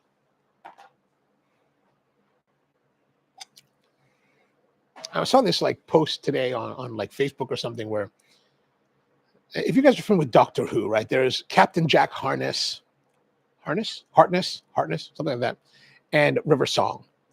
And evidently they were flying together on a flight somewhere in the world. And one of the passengers was like, oh my gosh, it's Captain Jack and River. And she took a picture of them and they're all like smiling and everything. They're very nice. They look like they're very happy. They are genuinely happy. But all I was thinking was like, these guys probably just want to like fly, have a few hours to themselves, quiet and like alone.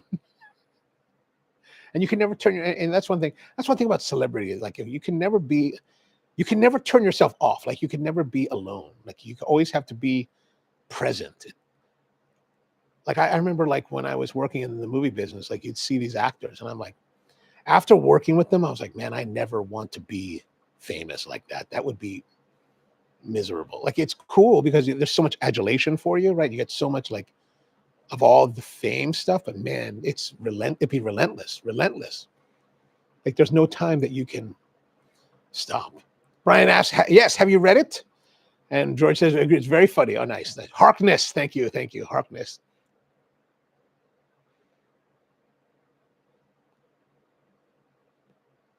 So here's something that George always brings up to me on a message after the streams. He's always like, your streams are like private. And I was like, I know. When I run a stream from the phone, I don't know if it's going to happen today because I'm running it from the laptop, from the computer. It doesn't do this when I'm running the stream from the computer on the morning show, but that's on a whole nother channel that has a lot more subscribers and has a whole different structure with YouTube around it. This particular channel with only like 111 subscribers doesn't have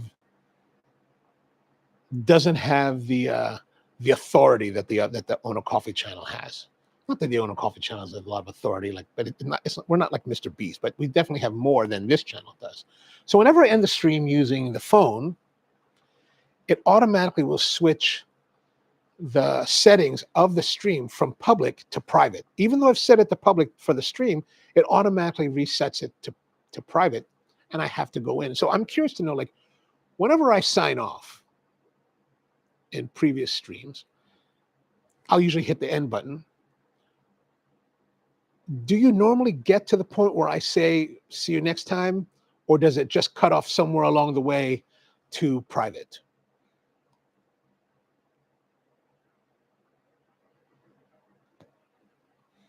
George says, so the job, yes, more subscribers would be very good. So in order for a channel to make money on YouTube, you have to have, well, they changed it not too long ago for the very first tier. So that if you wanted to have memberships for your channel, you have to have 500 subscribers. Like the Ono Tech channel where I do the woodworking, that's at 575 subscribers. So if I wanted to turn memberships and what do they call that? Some kind of thanks where you can donate money. I could turn that on there. I haven't turned that on. But the main tier is to have 1,000 subscribers and 4,000 hours of watch time. You have to have both. 4,000 hours of watch time per year and a minimum 1,000 subscribers. And like for a long time on the main channel, like it took a long time to get there, like a couple of years to get to that point and to build the view time, the watch time. But now we're well past that. We're like a 2,600 subscribers, only 700 subscribers, I think, on the main channel. And we're doing like 700 hours a month. So that one, you get paid for views.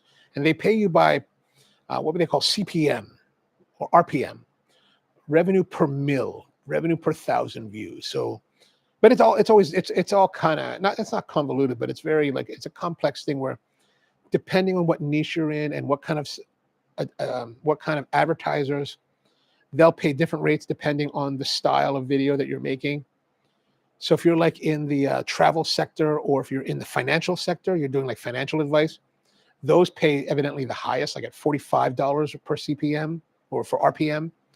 So it's interesting. But in my niche of like coffee, it doesn't pay that much. I'll have to look at it because I don't really look at those metrics anymore. I'm like, if I sat there worried about how much money it's making, then I would stop. I feel like that's just not worth it.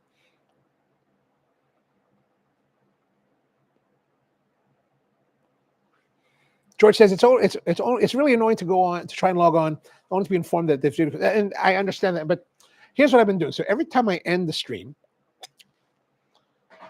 I have been going, the moment that I end the stream is logging back into the system and changing the settings back to public. So like I said to you when we were talking about this the other day, if you're coming in at that moment after the stream is over, you're coming in right at the moment when I'm trying to log back in and change the settings.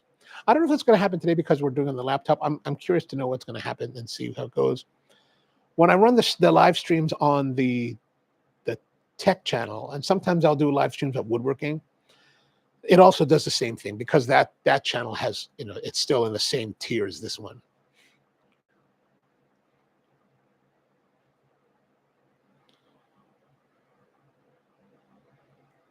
George Shem says, well, I'm an underachiever. I had to come inside after the El Huehuense. Oh, man.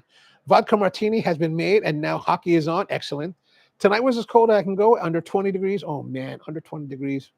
It's brutal out there. I had to take the trash out. Man, brutal. Actually, it was so bad. It was so cold that I went out the front door of the house because I didn't want to open the garage doors because I was already trying to heat the place. I'm like, I don't want to lose what little momentum I have. So I had to walk all the way around and get it and walk it all the way out. It's like crazy. George says that under 20 degrees is the cutoff. I understand. 20 is way too cold. Side Hurricanes with us. What's a good starting cigar? Ooh, we are in the right spot. Like, not only can I tell you something, but everybody here can give their recommendations. What do you guys think? Good starting cigar for the new smoker. Like many years ago, we used to talk about, for new cigar smokers, the Macanudo cigar, because they're very like mild and very approachable for a new smoker. Like one of the things that can could be an issue is that you talk to some seasoned cigar guys and they're enjoying these really robust cigars. And you're like, hey, what should I try? They're like, oh, try this, punch, or try this, what's the one made in Florida by oh, now I can't remember his name, but they tell you to try these cigars, and they could be too heavy for you as a starting cigar.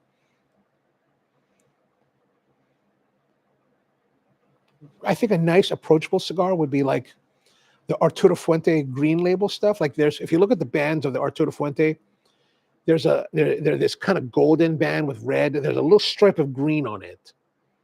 Those cigars, I think, are very approachable still for new cigar smokers. George says, my parents had an old-fashioned wood stove in their basement. So much heat came out. Oh, man, that is the way to go. Like, Tony, I've not forgotten what you said, but I am going to be working over the next year to clean out more of my garage space, because I would like to put a wood stove in here, because all the other workshops that I've been to that have wood stoves, man, that heat is so, once you get it rolling, man, the heat is so nice. It's so comfortable. I was at this guy, Walter Whiteley. He's a furniture maker up in York, Pennsylvania. We were hanging out with him one day, and he's got this really nice workshop, old school, wood, everything's wood floors, wood, old wood barn. But he got a wood stove, man. It was so toasty, comfortable. I was like, oh, this is what we need. We need this.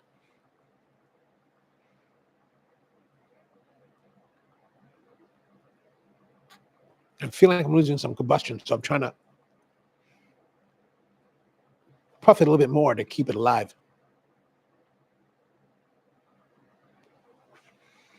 Tony says that the Oliva Connecticut Reserva Lonsdale, is that your recommendation for newbie cigar smokers?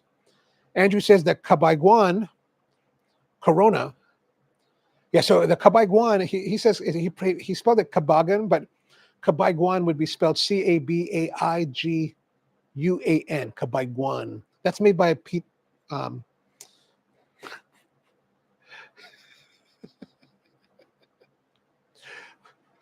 Well, I can't remember Pete's last name. Pete, for God's sake. Pete from Tatawahe. Good Lord. Pete Johnson. He makes that cigar, the Cabaiguan. That's a very nice cigar too. Tony says that the Oliva Connecticut is mild, creamy, and lots of flavor. George Shem says the Sided Hurricane Charter Oak Natural Shade is nice. There we go. That's a good one. That's a good one.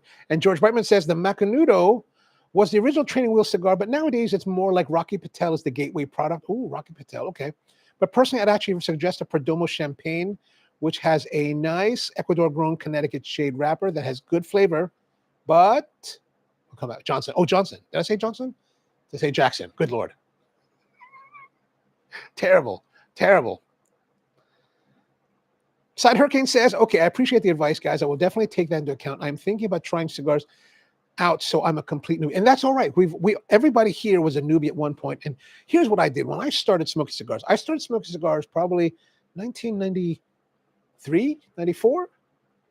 And what I did was that I was living in Honolulu at the time, and I was curious about cigars, interested in cigars. So I found a cigar shop locally to my place. Back then, it was called Don Pablo Cigar Shop. They were a cigar roller business based in Las Vegas. They'd opened a location in Honolulu, and they not only sold their own house cigars, but they also brought in a whole bunch of cigars from other manufacturers.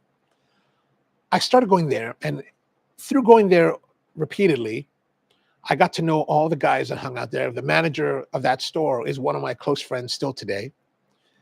And we had a whole group of people after a while, people that I still keep in touch with. And what I did was I went to the cigar shop, and back then I was like degenerate. So I went there like daily. Like I was there 3 p.m. We're going to the cigar shop because they closed at like 6 or something. So we're there at 3 p.m. And every day I would go into the humidor and just choose a cigar. Just this cigar. Today I get this cigar. So today's a Pleiades. Tomorrow's a Fuente. The next day is whatever. I don't remember all the brands. Cuesta Rey, all these different cigars. And I just tried them all. Some I drive with, some I didn't. Some were way too strong for me, and I was feeling kind of ill. And that's one thing I would be careful with. When you try different cigars, just be a little bit aware when you're trying cigars and you talk to the tobacconist, right? A lot of these cigar shops, especially if I find a good one, they're very open to talking to you and like helping to guide you through their selection, right? A good tobacconist will have curated a really nice humidor full of cigars, and they really will be the ones to know what they have that might suit your taste. And you can tell them, hopefully you get a really good tobacconist that will ask you, like, what are you into? Like, what kind of flavor profiles do you like? And they can help guide you through that. Like here, we can tell you some things to try to look for, but the cigars that everyone's mentioning, they may or may not have it at your local shop. And the nice thing about local shops is that it's very reasonable to buy one cigar. Like you can go in, like, I just want to try this cigar. You buy one, but if you go online, in order to make it worth your while, then you probably have to buy quite a few. And and a lot of these cigar retailers online will have, like 24 packs of whatever. And those are probably, starting out, they probably are good because you'll get to smoke a wide range of stuff, and you may not like some, you may like some.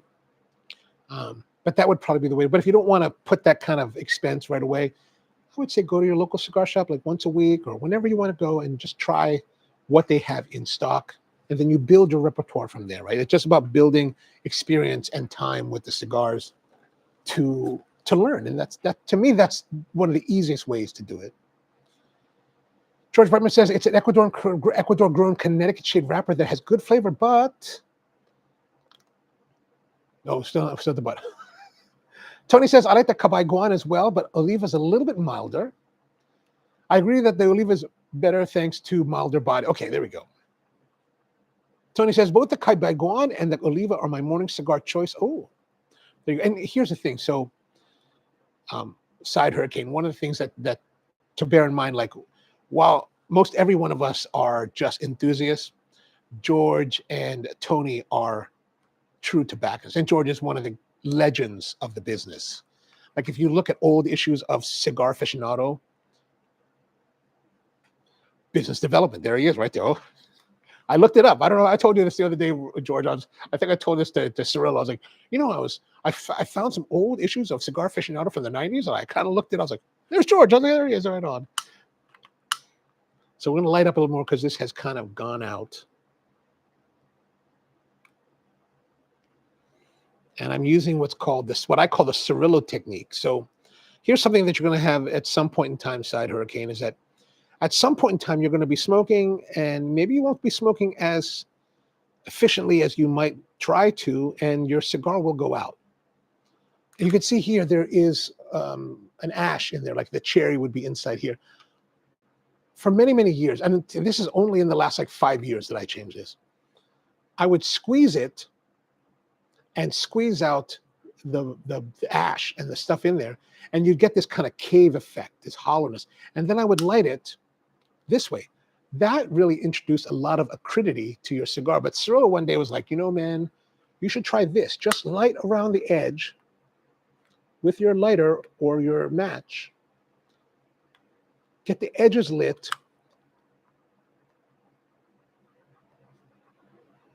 See, like this. And it preserves the flavor. And I was like, huh?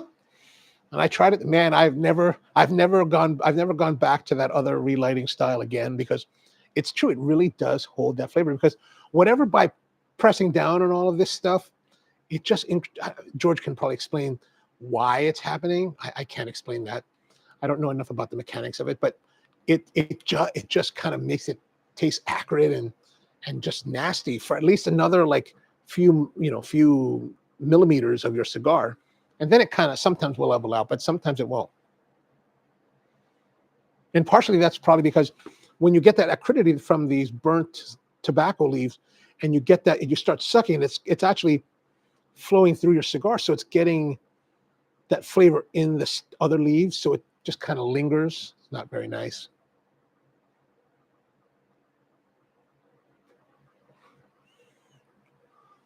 Side says that I haven't heard a cigar lounge close to me, so I can talk. Yeah, definitely. The nice thing about it, hopefully you have a nice cigar lounge, right? Meaning that hopefully it's a comfortable place to smoke, where they're very welcoming and they're very knowledgeable. And hopefully you have a place where the crew that hangs out there is open. Unfortunately, it's not always like that. Some places are very like territorial. We've been to cigar shops where the regulars were like, "Oh, that's my chair." So, God, really?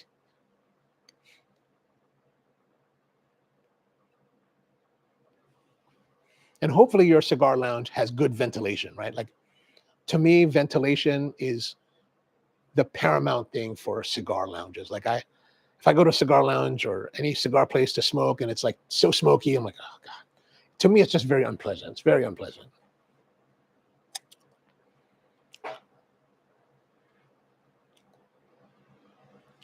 George says that following my butt, there it is. I said, following your butt? What? Oh, butt, right. Following your butt, the point is that the Perdomo has flavor but isn't overpowered. Ah, yeah, understood. Agreed. Perdomo is a great choice. And Tony has actually been to the Perdomo factory. Went to visit, like 8-9 years ago? Is that right by now? So, yeah. Perdomo makes nice cigars. Another one that Perdomo makes that I find to be very pleasant and enjoyable, especially at a good price point. Like, there was a time when one of the cigar shops we used to hang out in wouldn't have much to choose from. And what they did have was the Perdomo Maduro 23. Is that right? The 23 Maduro? I thought that had a nice, it was enough flavor that I enjoyed it, but it wasn't too powerful that I don't think that someone who's starting out would find it to be too much. So that's something else. Lot 23 Maduro is a nice one, but the Maduro may be a little bit complex. They do have a regular natural leaf. And what that means is that this is what's called a Maduro, right? So you can see it's a darker wrapper, right? When we started smoking cigars, we'd always think, oh, Maduro must mean that it's heavy. And back then, there was a cigar called the Onyx that was kind of like heavier and just kind of weird. But Maduro really, in Spanish, Maduro means mature. So it's just basically, I think, more of an aging of the leaf. So it gives you a deeper complexity to the flavor. Not necessarily more strength, but more complexity. Other things that may give you strength, I think, and the guys will correct me if I'm wrong, but there's on a stalk of tobacco, there's different leaves, and the different heights of the leaves on the tobacco will have different characteristics. There's something called ligero, and I don't really know where the ligero is on the stalk, but a lot of coffee cigar blenders will use the ligero to give it more force. Right, that's my understanding. Is that true? Is that right, guys? Side says that yes, I imagine there'll be a time it goes out, and I would have thought to knock the cherry out. So I'm glad. Yeah. I mean, I learned that only in the last 5 years, and so it took me 25 years, 25 years to learn that.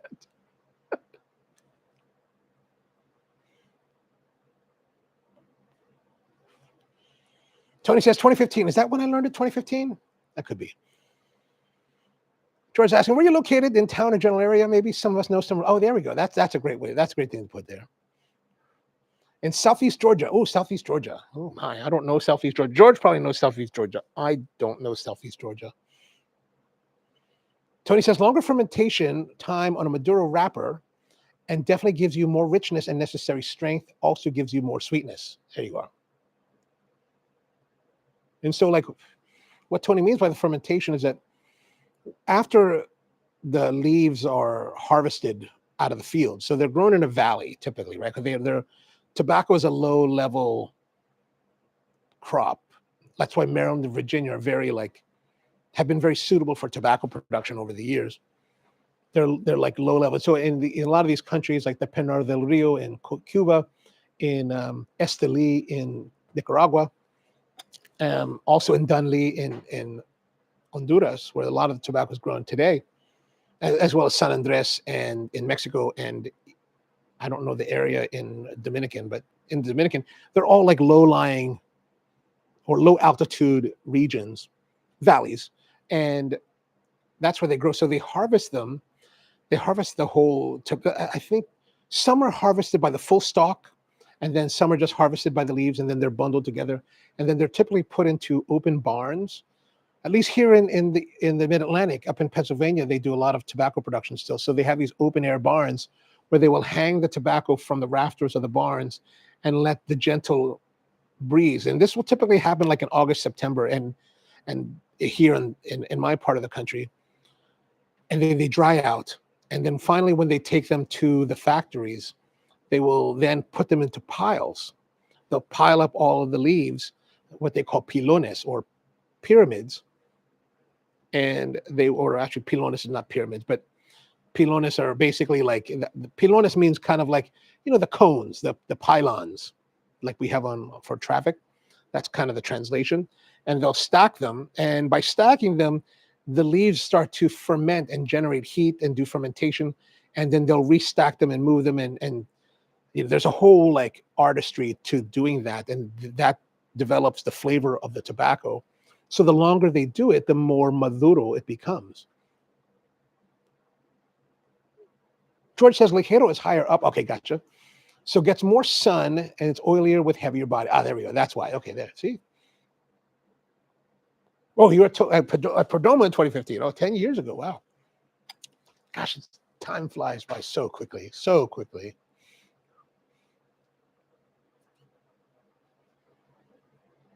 But yes, Side, we do this every Thursday, pretty much.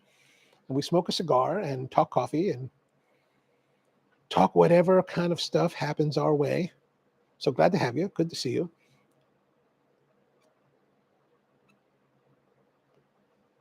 Syed says, okay, that's interesting. My father actually picked tobacco back in the day. So, okay, so you don't want to listen to me then, because I only look at it from afar. I'm just kind of like how there was a year, 2017, I would take Tuesday afternoons as my day off from work. And I would, for whatever reason, I would be driving through Pennsylvania, because Pennsylvania, from where I live, Pennsylvania is very close. And especially like in August, September, I would be driving through the fields, and a lot of them would have, the area that I'm in, which is, or closer to, is York, Lancaster County.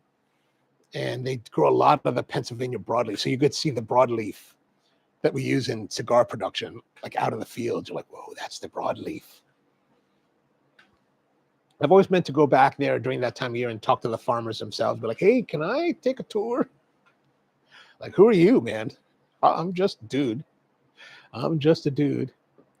George says, check out a place called Stogie's on Patterson Street in Valdosta, if that's convenient for you. Okay, there we go. I've heard of them, but Valdosta about 2 to 3. Oh, that's a bit far. That's a bit far.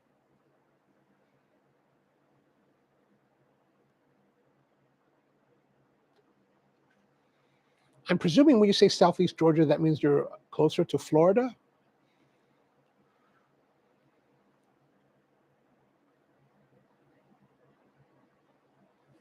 I don't know what that means as far as like what cigar shops are there. I don't know the cigar scene in that part of the country very well. I haven't been to that part of the country probably since I was a child. But in 2019, I did make it to Tampa. If you ever make the Tampa, there's actually there's a section of Tampa called Ybor City. They have a lot of cigar manufacturers or like little cigar shops where they roll their own cigars there. Some of our friends were just there not too long ago, and they brought back some cigars. Oh, 10 minutes from the Florida line. Okay, there we go. George says, your grandfather probably picked tobacco called burley, typically used for cigarettes, as opposed to what's called black tobacco used for cigars. In the 1950s, there was actually, we'll see in a moment, a crop used for cigars. Okay, there we go.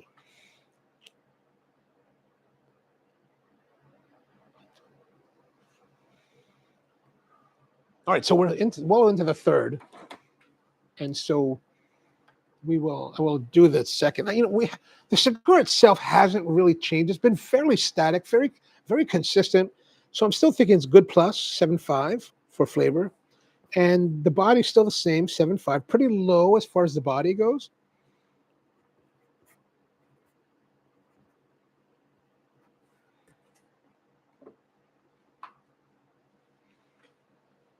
Oh, and Sai says, yeah, it is. It is. His relatives did pick up barley. Burley.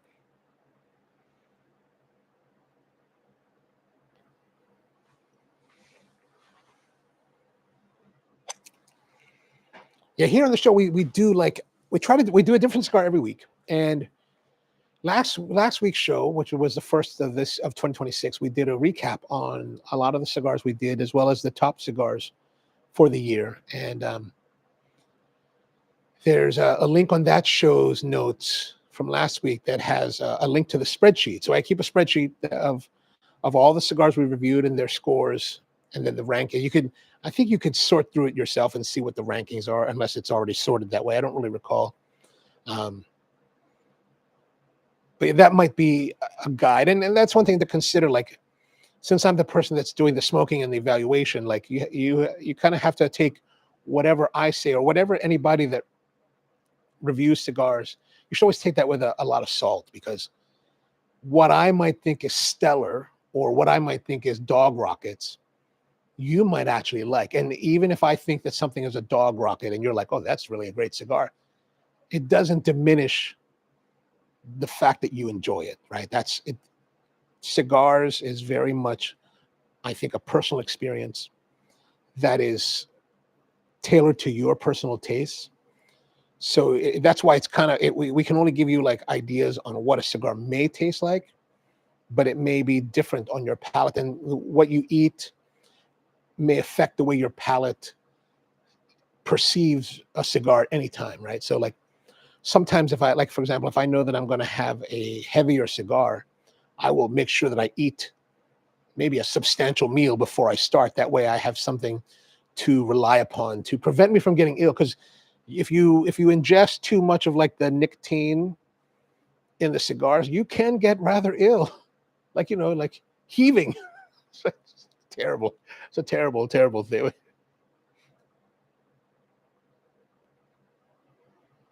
Like one time when I was still living in Honolulu, and I was still young, still new to the cigar world. I remember it was a Sunday afternoon. I went to the cigar shop. I don't remember what the cigar was, but I remember smoking the cigar. I think I enjoyed it, but it was heavy. It was a heavy, and then it crept up on me. It crept up on me, and I just started to sweat. Like you start to sweat, and then you feel like, you need to like evacuate yourself. And I was like, oh, man, I gotta go to the bathroom. So I went to the bathroom. I was in the bathroom for like half an hour.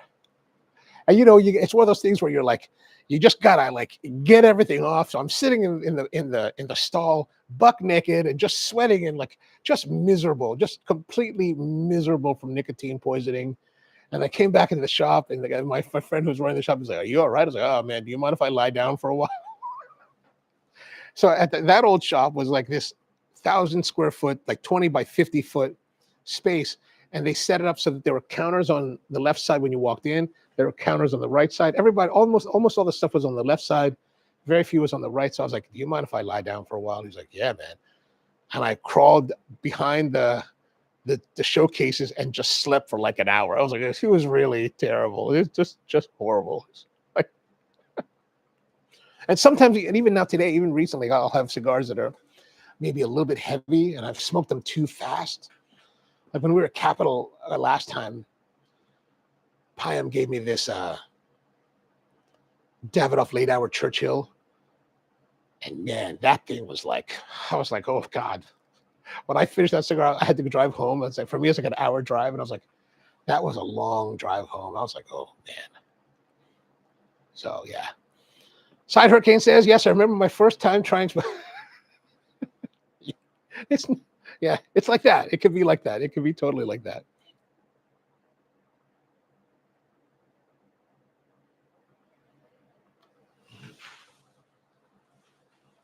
Oh wow, we're not even finished yet. God, I've been smoking this the entire show. It's a slow burning cigar. I mean, we did stop for a few minutes. Oh, look at this. Rusty sent me another special. Oh, here it is. With the this is the one with the spiralized fried potato. Look at that. That looks delicious. Looks awesome, man. Awesome. Awesome. Thank you for sending that. Maybe we'll try a little bit of our tequila.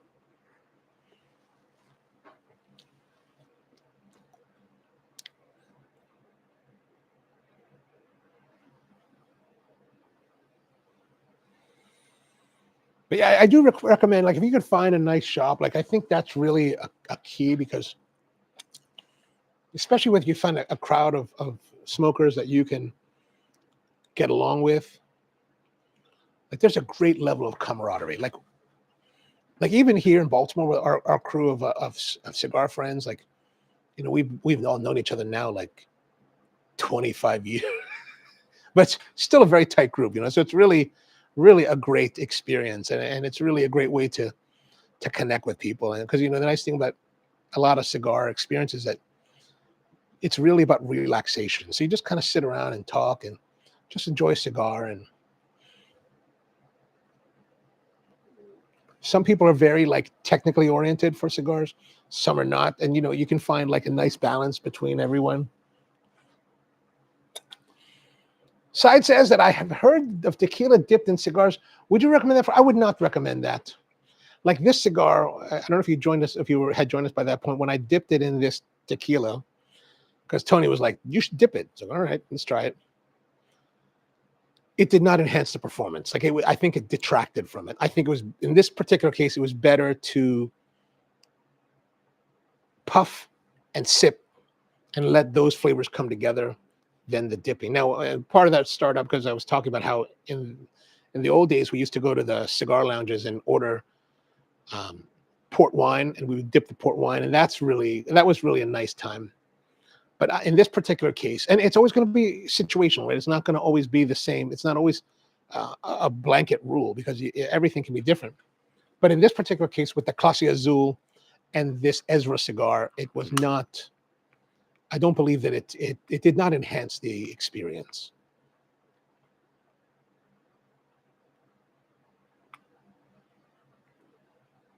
George Brightman says that I don't suggest flavored cigars. So yeah, don't do the flavored.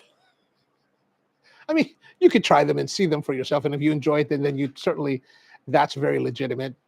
Like there's a lot of cigar smokers today that enjoy flavored cigars. There's also a whole range of cigars of what's called infused cigars. There's a company called Drew Estate that makes something called the acid cigar that has a lavender infusion to the tobacco. When those first came out back, 20 some years ago, we really did enjoy those. They were unique and different, and still people really enjoy that today. And from what I've been told, that those acids are some of the best selling cigars in America now. So there is a place for them, and if you enjoy them, that's perfectly fine. That's perfectly legit. Tony says, "Don't blame me. Blame Schwarzenegger." Thank you, Governor. Side says, would it be a good price range? What would be a good price for me to shop around? I don't know. What do you guys think? I mean, I think it's getting more and more It's getting more and more difficult to get low price cigars that are quite enjoyable. Of course, I'm saying this as someone that's been smoking since 1993, 94. So my perspective's a lot different. If you can find something nice, anywhere between $7 to $10, you'll probably get something. You should be able to get something nice for $7 to $10. I mean, you're going to find a lot of cigars out there that are $13 plus. You don't need to be there for that. Andrew says, we need to do a dinner, fireplace, smokes, and adult beverage. Excellent. Let's do it. The visiting chef. Yes, I think so. Tony says $10 to $15 is a wide price range of many quality cigars. There we go. Tony, being a tobacconist, knows the pricing better than I do. I'm just generally cheap, right? Like, if it wasn't for this show, I probably would not buy half of the cigars that we smoke on this show. I've said many times on this show, because we're playing around with cigars, my resilience for spending money on an A1 cigar is greater than if I was just buying it for myself. I'm just quite cheap that way.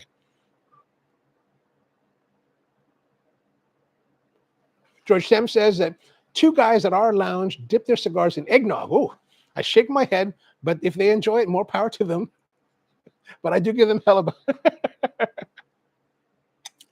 and that's part of, but that there is a great example of the part of the camaraderie of the cigar community. And when you have a group of people that you can like razz them a little bit about what they smoke. Like we used to razz our friend Bud about, there's a time when Rolando Reyes, who's a cigar maker, I don't think he makes cigars anymore, but back in the old days, like 20 years ago, Rolando used to make these things called Cuba Aliados, and they were fantastic cigars. But then he came out with a line of inexpensive bundle cigars called the Rollies. And the first batch of Rollies were pretty decent, like for a cheap $2 cigar back then, $2, not today. And then one day Bud decided to go big. He went in deep with the rollies, and man, he smoked those. I think was it Tony. He smoked those rollies for like 4 years. We used to make fun of him all the time. I was like, dude, they because whatever after that initial batch, they just weren't the same. It was like, oh, that's not as good, not as good. And it's a long time. So yeah, the Holly House is in DC, in at the edge of Silver Spring. So it's not really in totally DC. So. And George is happy to serve as the sous chef for chef. Excellent, excellent. Tony says, at the end of the day, the prices are irrelevant if you're enjoying the cigar you're smoking. True, very true. And George says it was the Cuba Aliados, and Rollies had terrible aroma. Yet they were something else. They were something else. Even to this day, and we're talking now like 15 years later, Bud still, every once in a while, we'll still bring it up. You're like, dude, you in that rollie, man. What's up with that rollie?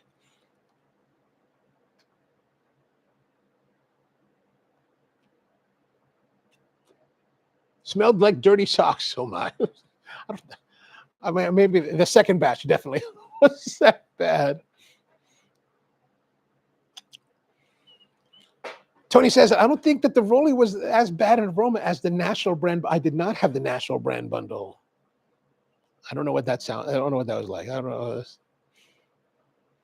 One thing you might also, if price is really a concern, and maybe it's not, but I'm just if one there's a cigar that Drew Estate makes called the Factory Smoke, and I remember when they came out quite a few years ago, I saw them at the cigar shop, and they were like $3 a piece. And I was like, well, $3, that's worth trying. So I tried the Maduro, and I liked it. I liked it enough, so I bought like 5 of them.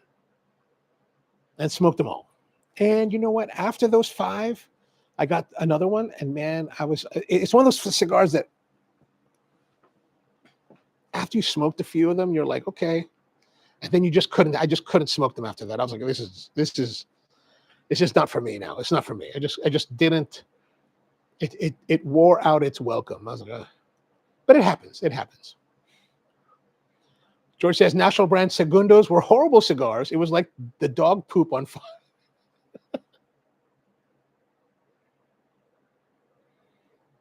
I don't know. I've told these guys before. I was one year, quite a few years ago, I was in Veracruz, Mexico, right, for work. We were buying coffee in Veracruz. We're staying in downtown Veracruz. And I went out one day, and they have a market. They have like a street market. And there was this dude. He was selling these like little puritos, kind of rolled cigars. They look kind of like De Nobili Toscanos, really rustic, dark, oily, like cigars, like little tiny, thin cigars, about this long. And I was like, oh, I'm curious. Let me buy a couple of those. I bought a couple of like 3 of them from this vendor. It was really cheap, like maybe $1.50 for all 3. And I'm sitting by the hotel and I'm lighting it up. And man, that was a dog rocket. Like, I mean like when George says it tasted like dog poop, this one tasted like dog poop. I was like, oh, God. I think I got like maybe a quarter way through that cigar, and I was like, I cannot do any more. I must put this down. It was really, really brutal. That reminds me of the time I was in Nicaragua, but which really, so side hurricane, if you come across, and I don't know if the guys will agree with this, maybe these are too heavy for the starter cigar smoker, but there's a brand called Padron, Padron. They make a wide range of cigars, and some of them are wildly expensive. They're all very good, but there's a line of cigars called the 1000 series, so 2000, 3000, 4000, 5000, and the thousands mean the different sizes. I don't remember the exact correlation, but they have a natural version and a Maduro version. Those are very nice too, and they're very moderately priced as well. So that could be another cigar for you to look for and try. George says, if the value is primary factor, look for a brand called Buenaventura. Lovely smokes, still well under $10. Oh, nice. Okay, there we go.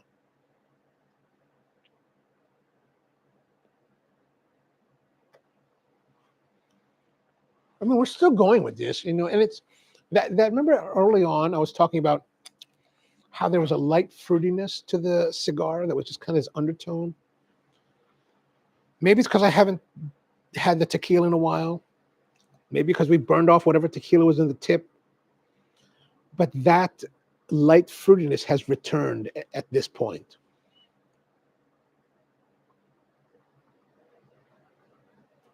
George says, Tony, you triggered a traumatic memories by bringing up natural brand. You know, I don't even remember this. Like, I don't know. I don't think I ever had that one.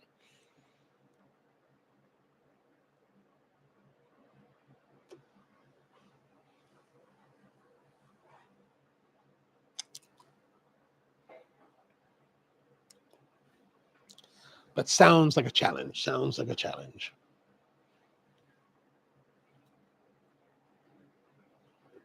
Lucky me.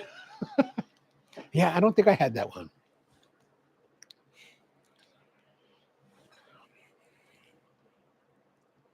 But yeah, there's a lot of good cigars out there to try. Tony says the natural Padron is still a little heavy. That'd be a choice after smoking some kind of, okay, that fair enough, fair enough, fair enough. I would take that advice over what I just told you.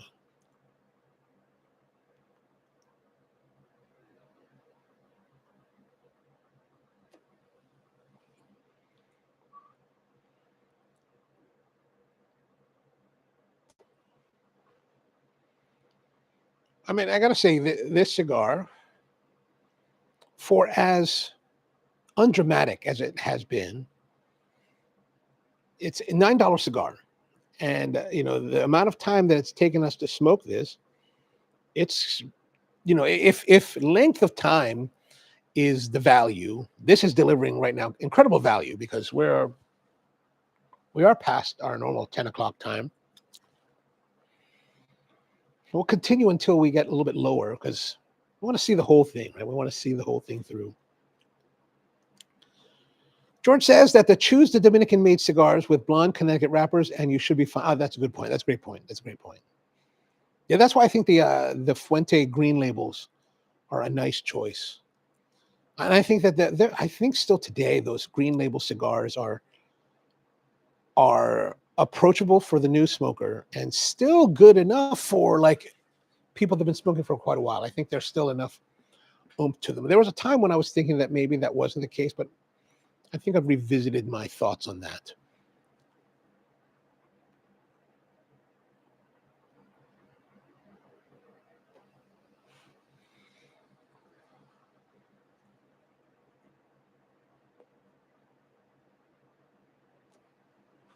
The Arturo Fuente 858, yeah, that's a great one. That's a great one to have. And those are still very reasonably priced, I think. All right, let's have a taste of our, down to a little bit of tequila left.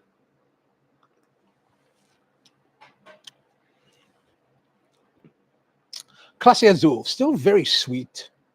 Not as sweet as some of the other tequilas I've tried of recent times, but definitely sweeter than the more traditional style of tequilas. Rusty says, got to catch some Z's. See you next week. All right, Rusty, have a great night. Good to see you. Have a great one. George says that the 858s have value, quality, and consistency. Yeah, they're very good with that. Carlito's very, very good with that.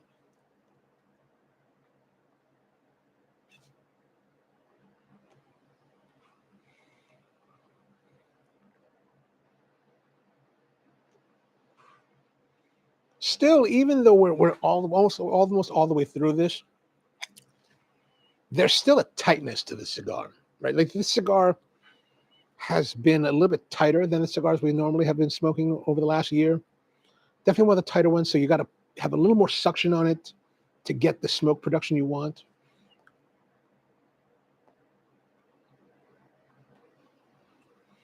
But I think we can finish our evaluation on the cigar at least. I'm not anticipating it getting much more. I don't think there's going to be much development at all beyond this. So again, very consistent. So I'm still thinking the flavor is good plus 7.5. Body's still low, but good plus 7.5.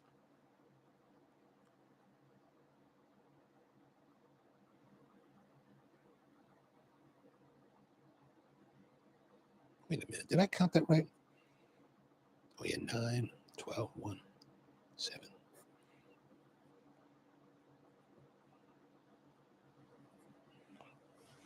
Now, burn and draw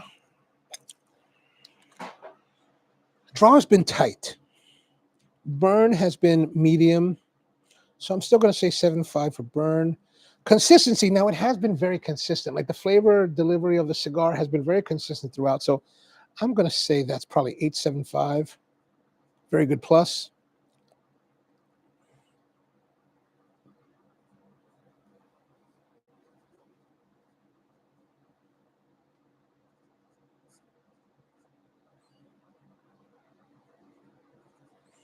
And then overall, I think we're still at 7.5 overall. Good plus for that. 7.5. All right. And that gives us a total score. Now, here's the thing, like Side Hurricane, if you're still with us, the scores we give here, I think we try to do a little bit more. I would like to believe that we do a little more rigor with evaluation than perhaps other cigar review places. So our scores will be lower for any chosen cigar probably than any of the other reviewers. And what we look at, so to give you an idea what we're doing here, I've developed this score sheet based on my experience evaluating coffees. And the grading form that we use is actually a derivative of the coffee, especially coffee grading form. And basically we use this form. And as you can see here, we've got, we start off with just a color evaluation of the wrapper. And then the real money begins with our fragrance and cold draw in the first one. And most cigar reviews have broken the evaluation of the cigar into thirds, right? So every third. So we're looking at the flavor, the qualities of the flavor, and then the qualitativeness of the body of the cigar, right? So you can see body, there's an intensity scale here, and then qualitative is across. So we use a scoring system that is basically, it's a 100-point system like everybody else uses, but we're assigning terminology to the different levels. So 6 would be average, 7 is good, 8 is very good, 9 is excellent, and 10 would be extraordinary. And that's kind of, and part of the reason we use that is because we use evaluation of for coffee, we would use these terminologies to, as we're thinking about the descriptives, you know, instead of thinking in terms of numbers, you think of it, how would you describe it? Would it be good? Would it be very good? And then you can, once you think that way, then you can assign a score. So if we think it's good, 7. Is it better than good, but not quite very good? Then you could give it anywhere between 7.25, 7.5, 7.75, and then very good would be 8. So we try to do it that way. And then finally, the last couple of categories are burn and draw. Right, so burn and draw is here. So how intense is the burn and draw? Like how well does it stay lit, the combustion, and then the draw, how tight is the draw, how easy it is to draw? Like not necessarily easy. Easy is not necessarily a great thing. If it's too flowy, then you're not getting the right kind of tension. And then so there's the intensity and then the qualitativeness of it here. And then we have consistency as this category. So how consistent is the cigar throughout? So while a cigar maybe not get high marks on, let's say, flavor and body, it may be very consistent. Like this one is very consistent all the way through. So maybe I'm a little bit low. It could be like maybe I gave it 8.75. It could be 9. Excellent for our consistency. But the reason I didn't give it 9 was because I thought it doesn't really flow with an excellent, but it is very high in consistency. And then finally, an overall score. The overall score is not one that's necessarily a average of all the other scores, but more of a score that you give that's being informed by the rest of it. So, for example, we had a lot of 7.5s, right? 7.5, 7.5, 7.5, maybe like 7.75, 8.75 here. Here, you wouldn't give it like an 8 or 9 because it wouldn't necessarily have those qualities, because that wouldn't be reflective of what you've given it throughout. So that's how we derive our scores. So right now, 75.25. So a good cigar, you know, a little bit better than good.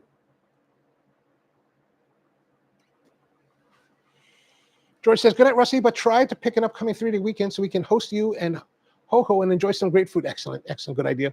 Speaking of moving cigar in the background, check out the Ministry of Ungentlemanly Warfare with Henry Cavill. Oh, did they have cigars there? Early in the movie, he is being recruited to lead a mission, and he blatantly steals a handful of cigars from the Admiral's. I like that. George says it's an Opus X box, even though they didn't exist back then. I know, that's funny. That's funny. You had to relight or touch up that cigar more than once tonight, so nowhere near 9. Absolutely, absolutely.